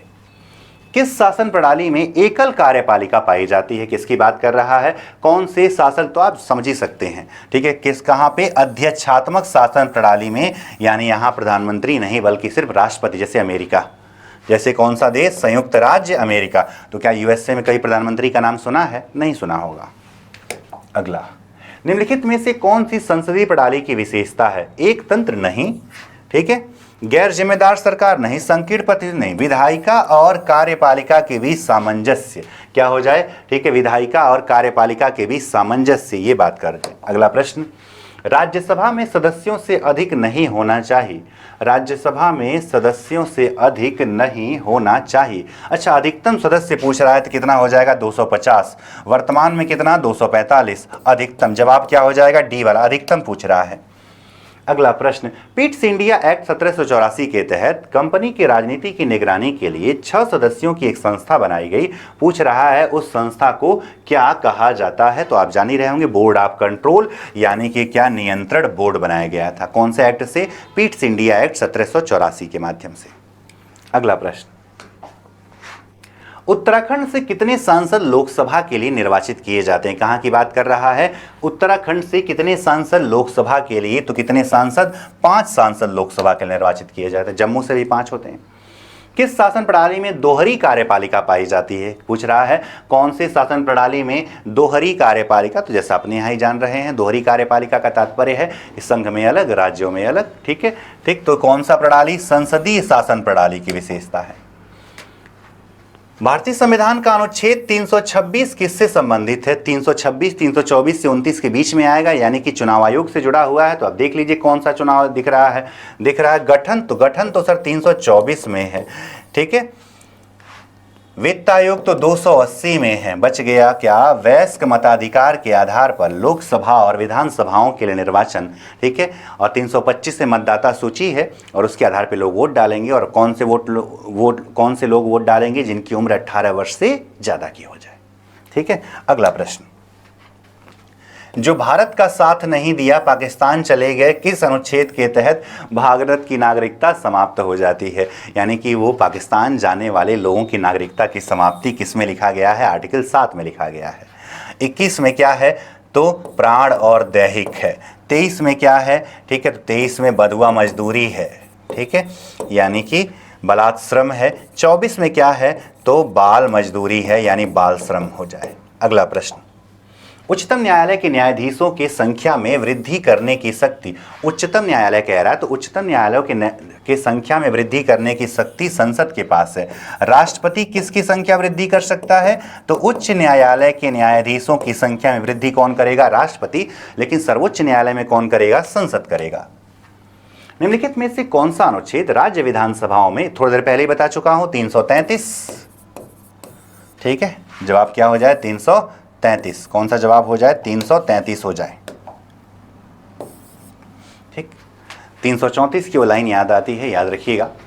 डॉक्टर अंबेडकर कहते हैं कि आरक्षण की आड़ में प्रतिभा का गला नहीं घोटा जाना चाहिए। किसमें कहा गया है? 334 में, अर्थात आरक्षण की एक निश्चित सीमा होनी चाहिए। इंदिरा साहनी केस में 50% निर्धारित किया गया था। निम्नलिखित में से किसके द्वारा किसी भारतीय राज्य को विभाजित किया जा सकता है या उसकी सीमा परिवर्तित? राज्य को विभाजित करना है तो राज्य को अधिकार नहीं है, संघ को अधिकार है, और संघ मतलब कौन? संसद। ठीक है, अगला, किस शासन प्रणाली, विधायिका, कार्यपालिका, न्यायपालिका के मध्य शक्ति पृथक्करण का सिद्धांत पाया जाता है? ठीक है, यानी कि विधायिका, कार्यपालिका और न्यायपालिका के बीच क्या है? शक्ति का पृथक्करण। संसदीय शासन में कि अध्यक्षात्मक है? तो एकात्मक तो है नहीं, संघात्मक है नहीं, बच गया कौन सा? संसदीय शासन, अध्यक्षात्मक शासन प्रणाली में। ठीक, पूछ रहा है कि इनमें पृथक्करण यानी कि अलग अलग कार्य करते हैं तो कौन सा हो जाए? अध्यक्षात्मक शासन प्रणाली में हो जाए।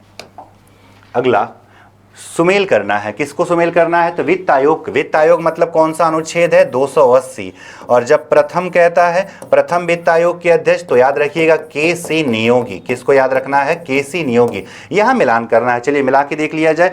तो अभी कौन सा चल रहा है? तो ये भी याद रखिएगा, अभी 16वां है। और 16वां के कौन है? तो अरविंद पनगड़िया हैं।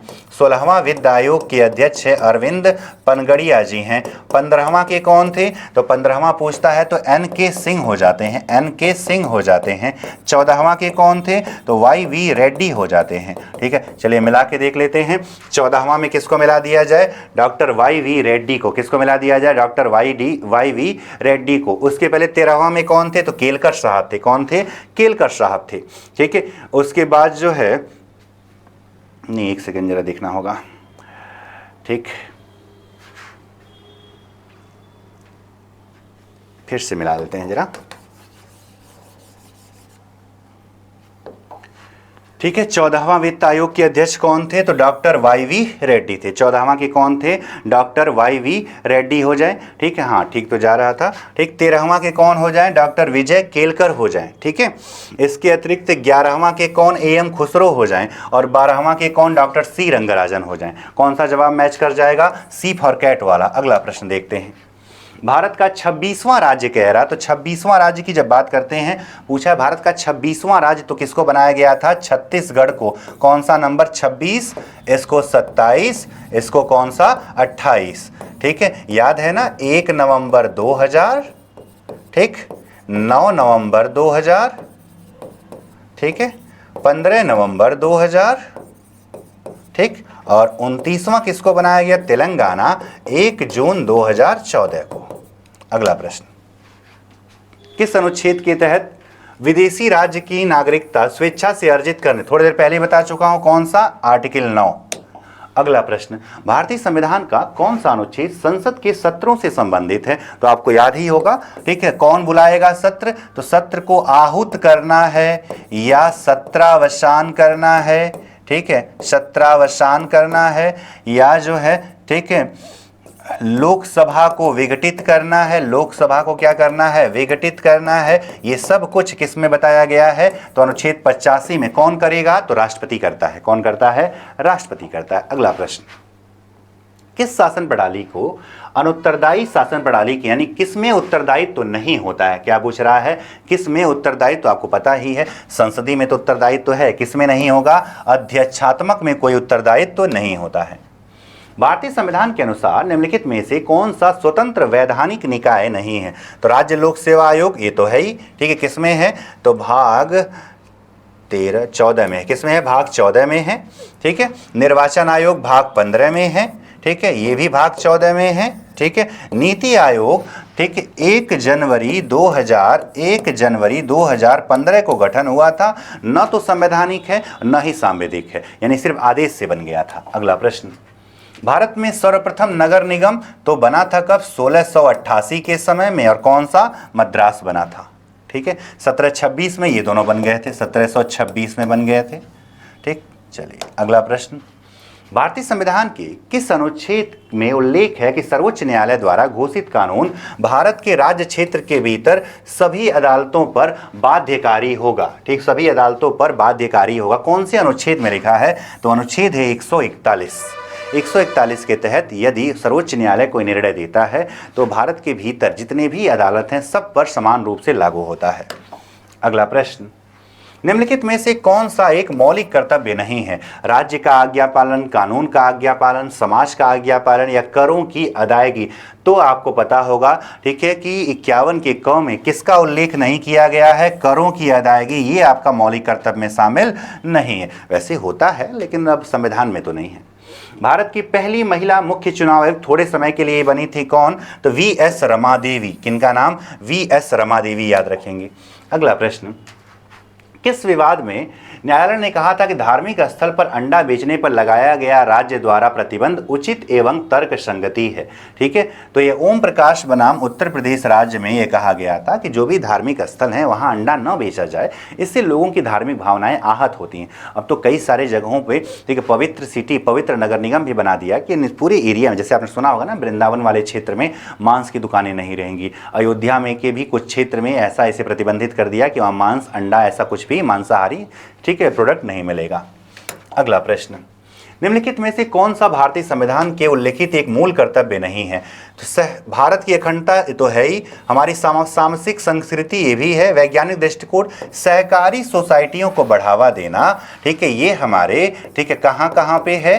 तो मौलिक अधिकार में भी है। मौलिक अधिकार में अनुच्छेद 19(1) के तहत भी आता है, जहाँ संघ व समिति कही जाती है। इसके अतिरिक्त DPSP में भी है, 43 में शामिल है। इसके अतिरिक्त एक संविधान संशोधन है, 97वां संविधान संशोधन 2011, जिसके तहत अनुच्छेद 243 का Z का H से, ठीक है, Z का T तक किसके लिए बनाया गया है? सहकारी समितियों के लिए बनाया गया है। अगला प्रश्न क्या कह रहा, देखिए, किस शासन प्रणाली को अनिश्चित शासन प्रणाली के नाम से जाना जाता है? किसकी बात कर रहा है? अनिश्चित शासन प्रणाली का, ठीक है, यानी किस में, ठीक, अकस्मात से सरकारें बदल सकती हैं। तो आप जानते हैं जहां बहुमत दल की बात होती है तो कभी भी एक तरफ से दूसरी तरफ चले जाते हैं और ऐसे में सरकारें गिर भी जाती हैं। कौन से प्रणाली में? संसदीय शासन प्रणाली में।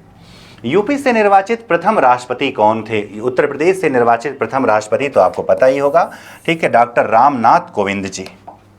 अगला प्रश्न, द्रौपदी मुर्मू राष्ट्रपति बनने से पूर्व, ये थोड़ी देर पहले भी करवा चुका था, करंट वाले सेशन में अच्छा करवाया था, कौन से राज्य की थी? झारखंड की राज्यपाल थी।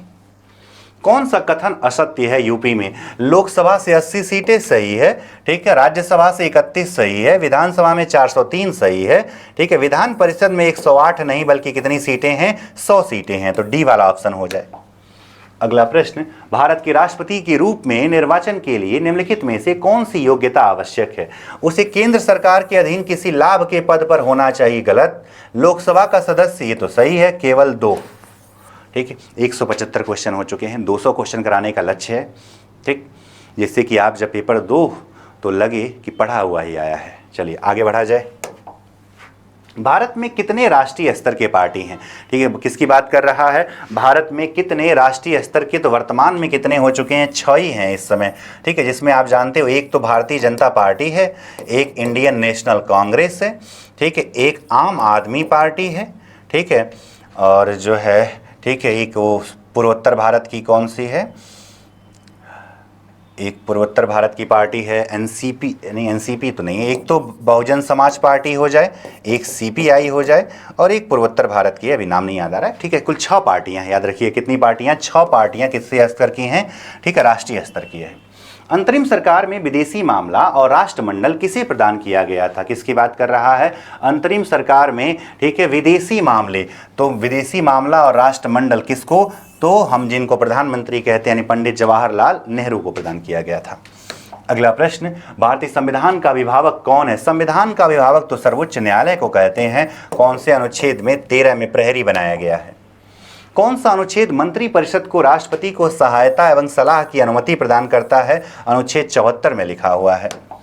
अगला, लोकसभा की बैठक की अंतिम तिथि तथा दूसरी बैठक की प्रथम तिथि कितने माह का अंतराल ज़्यादा नहीं हो सकता है? 6 माह। एक वर्ष में सामान्यतः कितने सत्र होते हैं? 3 सत्र होते हैं, ठीक है। एक को आप बोलते हो कौन सा सत्र? बजट सत्र, जो कि फरवरी से महीने में। एक जो है मानसून सत्र, जून जुलाई वाले महीने में कौन सा सत्र हो जाए? मानसून सत्र हो जाए, मानसून सत्र, और लास्ट में नवंबर दिसंबर में कौन सा, शीतकालीन सत्र। लेकिन सामान्यतः एक वर्ष में न्यूनतम कितने होने चाहिए, 2 तो होने ही चाहिए। अगला प्रश्न, निम्न में से कौन सा विषय राज्य सूची में सम्मिलित नहीं है। ठीक है, राज्य सूची में सम्मिलित नहीं है। कानून व्यवस्था तो है, जल है, पुलिस है। शिक्षा जो है समवर्ती सूची में आता है। शिक्षा किस में आता है, समवर्ती सूची में आता है। अगला प्रश्न, किस शासन प्रणाली को राष्ट्रपति शासन प्रणाली, ये तो आसान है, अध्यक्षात्मक शासन प्रणाली हो जाए।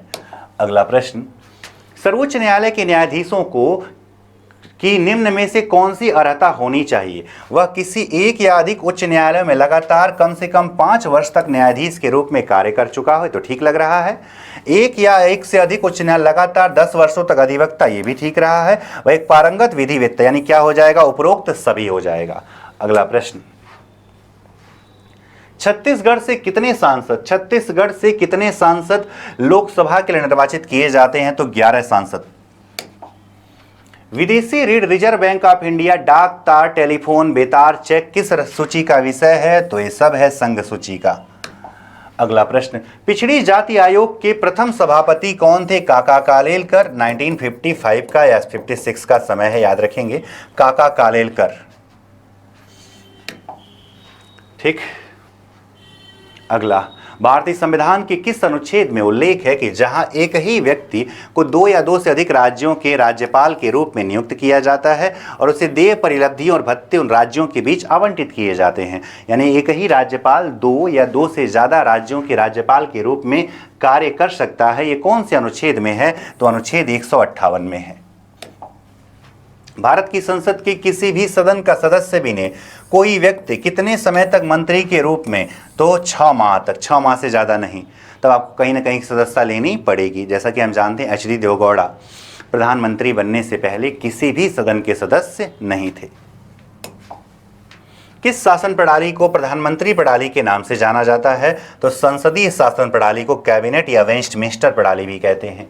किस अनुच्छेद के तहत नागरिकता के अधिकारों को, नागरिकता की निरंतरता 10 में, 11 में क्या है, संसद नियम बना सकता है, 9 में क्या है, ठीक, स्वेच्छा से समाप्त, कहीं और की ग्रहण करेंगे भारत वाला समाप्त हो जाएगा, और 12 में किसकी परिभाषा है, राज्य की परिभाषा बताई गई है, राज्य की परिभाषा बताई गई है। अगला, भारत के चुनाव के सदस्यों की नियुक्ति चुनाव आयोग के यहाँ पे है, याद रखिएगा। चुनाव आयोग के सदस्यों की नियुक्ति कौन करता है, तो भारत के राष्ट्रपति करते हैं। कौन करते हैं, तो भारत के राष्ट्रपति करते हैं। 191 नंबर हो गया। अगला प्रश्न, संसद की संयुक्त बैठक कौन सा अनुच्छेद हो जाए, तो सर 108 में लिखा है, यहाँ तो 109 लिखा, तो पहला गलत हो गया। संविधान संशोधन विधेयक को पारित करने के लिए नहीं, ठीक है, याद रखिएगा, संविधान संशोधन विधेयक के लिए, ठीक है, संयुक्त अधिवेशन बुलाया नहीं जा सकता है, तो न तो 1 न ही 2। लोकसभा और राज्यसभा की संयुक्त बैठक के लिए भारतीय संसद के कोरम की आवश्यकता होती है। तो जब भी कोरम की बात करता है तो कितना %, 10, यानी 1/10। ये क्या गणपूर्ति है। अगला, किस समिति ने भारतीय संविधान में त्रिस्तरीय, थोड़ी देर पहले ही बता चुका हूं, बलवंत राय मेहता, इन्होंने 2 स्तर की बात किया था और बलवंत राय ने 3 स्तर की बात किया था। अगला, भारतीय संविधान की किस अनुच्छेद में राज्य विधानमंडल के सदन में अभिभाषण करने और संदेश भेजने के राज्यपाल के अधिकार के बारे में उल्लेखित किया गया है, तो आसान है, ठीक, जैसा कि संसद में 86 है तो राज्यों में कौन सा हो जाएगा, आप खुद ही जान जाओगे, 175 हो जाएगा। ठीक है, संघ में किस में है, तो 50, संघ में किस में है, 86, कितना जोड़ दिया जाए, 89, कितना आ जाएगा, 175 हो जाएगा जवाब। अगला प्रश्न, किस देश में संसदीय सारण प्रणाली और अध्यक्षात्मक शासन प्रणाली दोनों ही लागू है, कह रहा कि संसदीय भी है और अध्यक्षात्मक भी है। कौन से देश में, तो फ्रांस में। कौन से देश में, फ्रांस में जो है। संविधान के अनुच्छेद 11 किससे संबंधित है, ठीक, संसद नागरिकता संबंधित कानून बना सकती है, ये तो है, ठीक है। बाकी प्राथमिक शिक्षा का अधिकार है तो 21 के क में है। धार्मिक कार्यों के प्रबंध की स्वतंत्रता है तो 26 में है। धार्मिक स्वतंत्रता का अधिकार है तो 25 में है। जवाब हो गया, ठीक, ए वाला। अगला प्रश्न, 1922 में निम्नलिखित में से किसके द्वारा यह उद्गार व्यक्त किया, भारतीय संविधान भारतीयों की है, तो महात्मा गांधी जी ने असहयोग आंदोलन के दौरान कहा था कि भारतीयों का संविधान भारतीयों द्वारा निर्मित होना चाहिए। लोक स्वास्थ्य और स्वच्छता औषधालय है। भारत में बाहर स्थानों की तीर्थ यात्राओं से भिन्न तीर्थ यात्राएं कौन सी सूची से क्या है संबंधित है? तो यात्रा, स्वास्थ्य, स्वच्छता ये सब कुछ किससे है? राज्य सूची से है। ठीक, मिलान करना है। 148 को किससे मिला दिया जाए? तो नियंत्रक एवं महालेखा से, 280 को वित्त आयोग से, 315 को संघ लोक से, 324 को भारत का निर्वाचन आयोग से मिला दीजिए। अब खुद देख लीजिए उत्तर क्या होगा, ABCD क्या उत्तर लगा दिया जाए। ठीक है, याद रखिए। ठीक, अंदाजा खुद ही लग जाएगा आपको कौन सा उत्तर हो जाएगा। A में 2, B में 3, ठीक है, बी में 3, कौन सा ऑप्शन मिल गया? ए वाला ऑप्शन मिल गया। ठीक है, तो ये आपके मैंने 200 सवाल करा दिए। कितने सवाल कराए हैं? 200 सवाल कराए हैं। मेहनत करते रहना है, क्योंकि आपकी मेहनत आप ही की सफलता। ठीक, हमेशा इस दिमाग में इस बात को क्या रखें, बनाए रखें। जैसा कहते हैं ना कि पत्तों पर, ठीक, पेड़ों पर नए पत्ते तब तक नहीं आते जब तक पतझड़ नहीं होता। ठीक है, यही बात अपने मन में भी रखिए। ठीक, जब तक कठिनाई और संघर्ष और मेहनत से नहीं गुजरेंगे तब तक सफलता नहीं मिलेगी। यानी जीवन में नया बसंत लाना है तो पतझड़ से होके तो गुजरना ही पड़ेगा। आज ये पतझड़ वाला समय है। ठीक है, 14-15 मार्च के बाद अगर पेपर अच्छा हो जाएगा, 130 प्लस आ जाएगा, तब ये आपकी बसंत का मौसम आ जाएगा। तो इस सेशन में हमारे लिए, हमारी तरफ से बस इतना ही।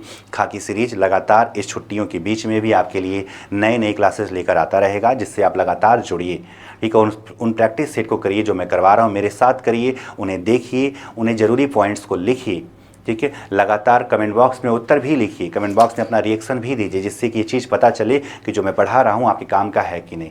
हम मेहनत कर रहे हैं ताकि आपको ज़्यादा मेहनत ना करना पड़े। बस आप जो है इस दौरान, यानी ये 10-12 दिन, ठीक, हमारे साथ बने रहिए। ठीक, निश्चित तौर पे आपको सफलता मिलेगी। इस क्लास की PDF आपको हमारे टेलीग्राम ग्रुप पर हूबहू जिस तरह मैंने लिखा है उत्तर लगाते हुए वैसे ही मिल जाएगी। ज़्यादा से ज़्यादा लोगों तक पहुंचाइए। से ये भी ध्यान रखिए कि आप उमंग क्लासेस GKP पर, ठीक है, एक बेल आइकन होता है, उसे भी दबाइए, जिससे कि जब मेरी वीडियोज़ आते हैं, ठीक है, हमारी वीडियोज़ आती हैं, तो आपको सूचना मिल जाए कि वीडियो पड़ चुका है। चाहे मॉर्निंग की करंट अफेयर वाली क्लास का हो या इसके अतिरिक्त अन्य जो भी क्लासेस लेता हूँ मैं, खाकी सीरीज जहाँ चला रहा हूँ, तो इन क्लासेस से जुड़ेंगे तो निश्चित तौर पर आपको खुद ब खुद ऐसा लगेगा कि हम कुछ अच्छा प्राप्त कर रहे हैं। तो खाकी सीरीज के 6ठे पार्ट में हम आपके लिए लेकर आए थे क्या, 200 सवाल पॉलिटी के। 102 सवाल पहले भी करवा चुका हूं, तो पॉलिटी के लगभग 300 सवाल आपने यहां पे देख लिए। अगले खाकी सीरीज के अगले पार्ट में मैं आपके लिए क्या लेकर आऊँगा, तो UPSI के GS का एक प्रैक्टिस सेट। ठीक है, GS का एक प्रैक्टिस सेट, अगला सेशन इससे संबंधित होगा। फिर कुछ अन्य चीज़ें जिसमें जो है इकोनॉमिक्स से जुड़े हुए कुछ तथ्य भी आते हैं, जैसे FDI के बारे में आता है, GDP के बारे में आता है, तो उनसे भी जुड़े हुए प्रश्न। तो बस आप हमारे साथ बने रहो, हमारी वीडियो देखो, निश्चित तौर पर आपको पेपर देने जाओगे तो फ़ायदा मिलेगा। तो आज के सेशन में बस इतना ही। आप सभी को बहुत बहुत धन्यवाद जितने लोगों ने, ठीक है, वीडियो अब तक पूरा देखा। अगर अंत में आप मुझे सुन रहे हो तो इसका तात्पर्य यही है कि आपने वीडियो पूरा देखा। हाँ, डायरेक्ट अंत में ना आ जाओ सुनने के लिए, ठीक है, लेकिन देखा होगा। ये कमेंट बॉक्स में अपना रिएक्शन भी लिखिए, अपनी जो भी चीज़ें आपको लग रही हैं हमारे वीडियोज के बारे में, वो आप कमेंट बॉक्स में लिखिए, जिससे हमें भी थोड़ा उत्साह मिले और जो कमी रहेगी उसे भी हम सुधारेंगे। ठीक है, हमने नई शुरुआत किया है। ठीक है, जनवरी माह में 26 जनवरी से हमने इसे प्रारंभ किया था। आज 1 मार्च को मैं आपको ये पढ़ा रहा हूँ। 5 फरवरी से मैं करंट अफेयर्स आपको लगातार पढ़ा रहा हूँ। तो लगातार हमारे साथ बने रहिए। ठीक है, इसका निश्चित तौर पे आपको फ़ायदा मिलेगा। ज़्यादा से ज़्यादा लोगों तक पहुंचाइएगा, आपके जो भी हित बंधु मित्र, किसी भी, क्योंकि पॉलिटिक्स तो सभी एग्जामों में आता है, SI में ज़्यादा आता है, लेकिन आता सभी एग्जामों में है।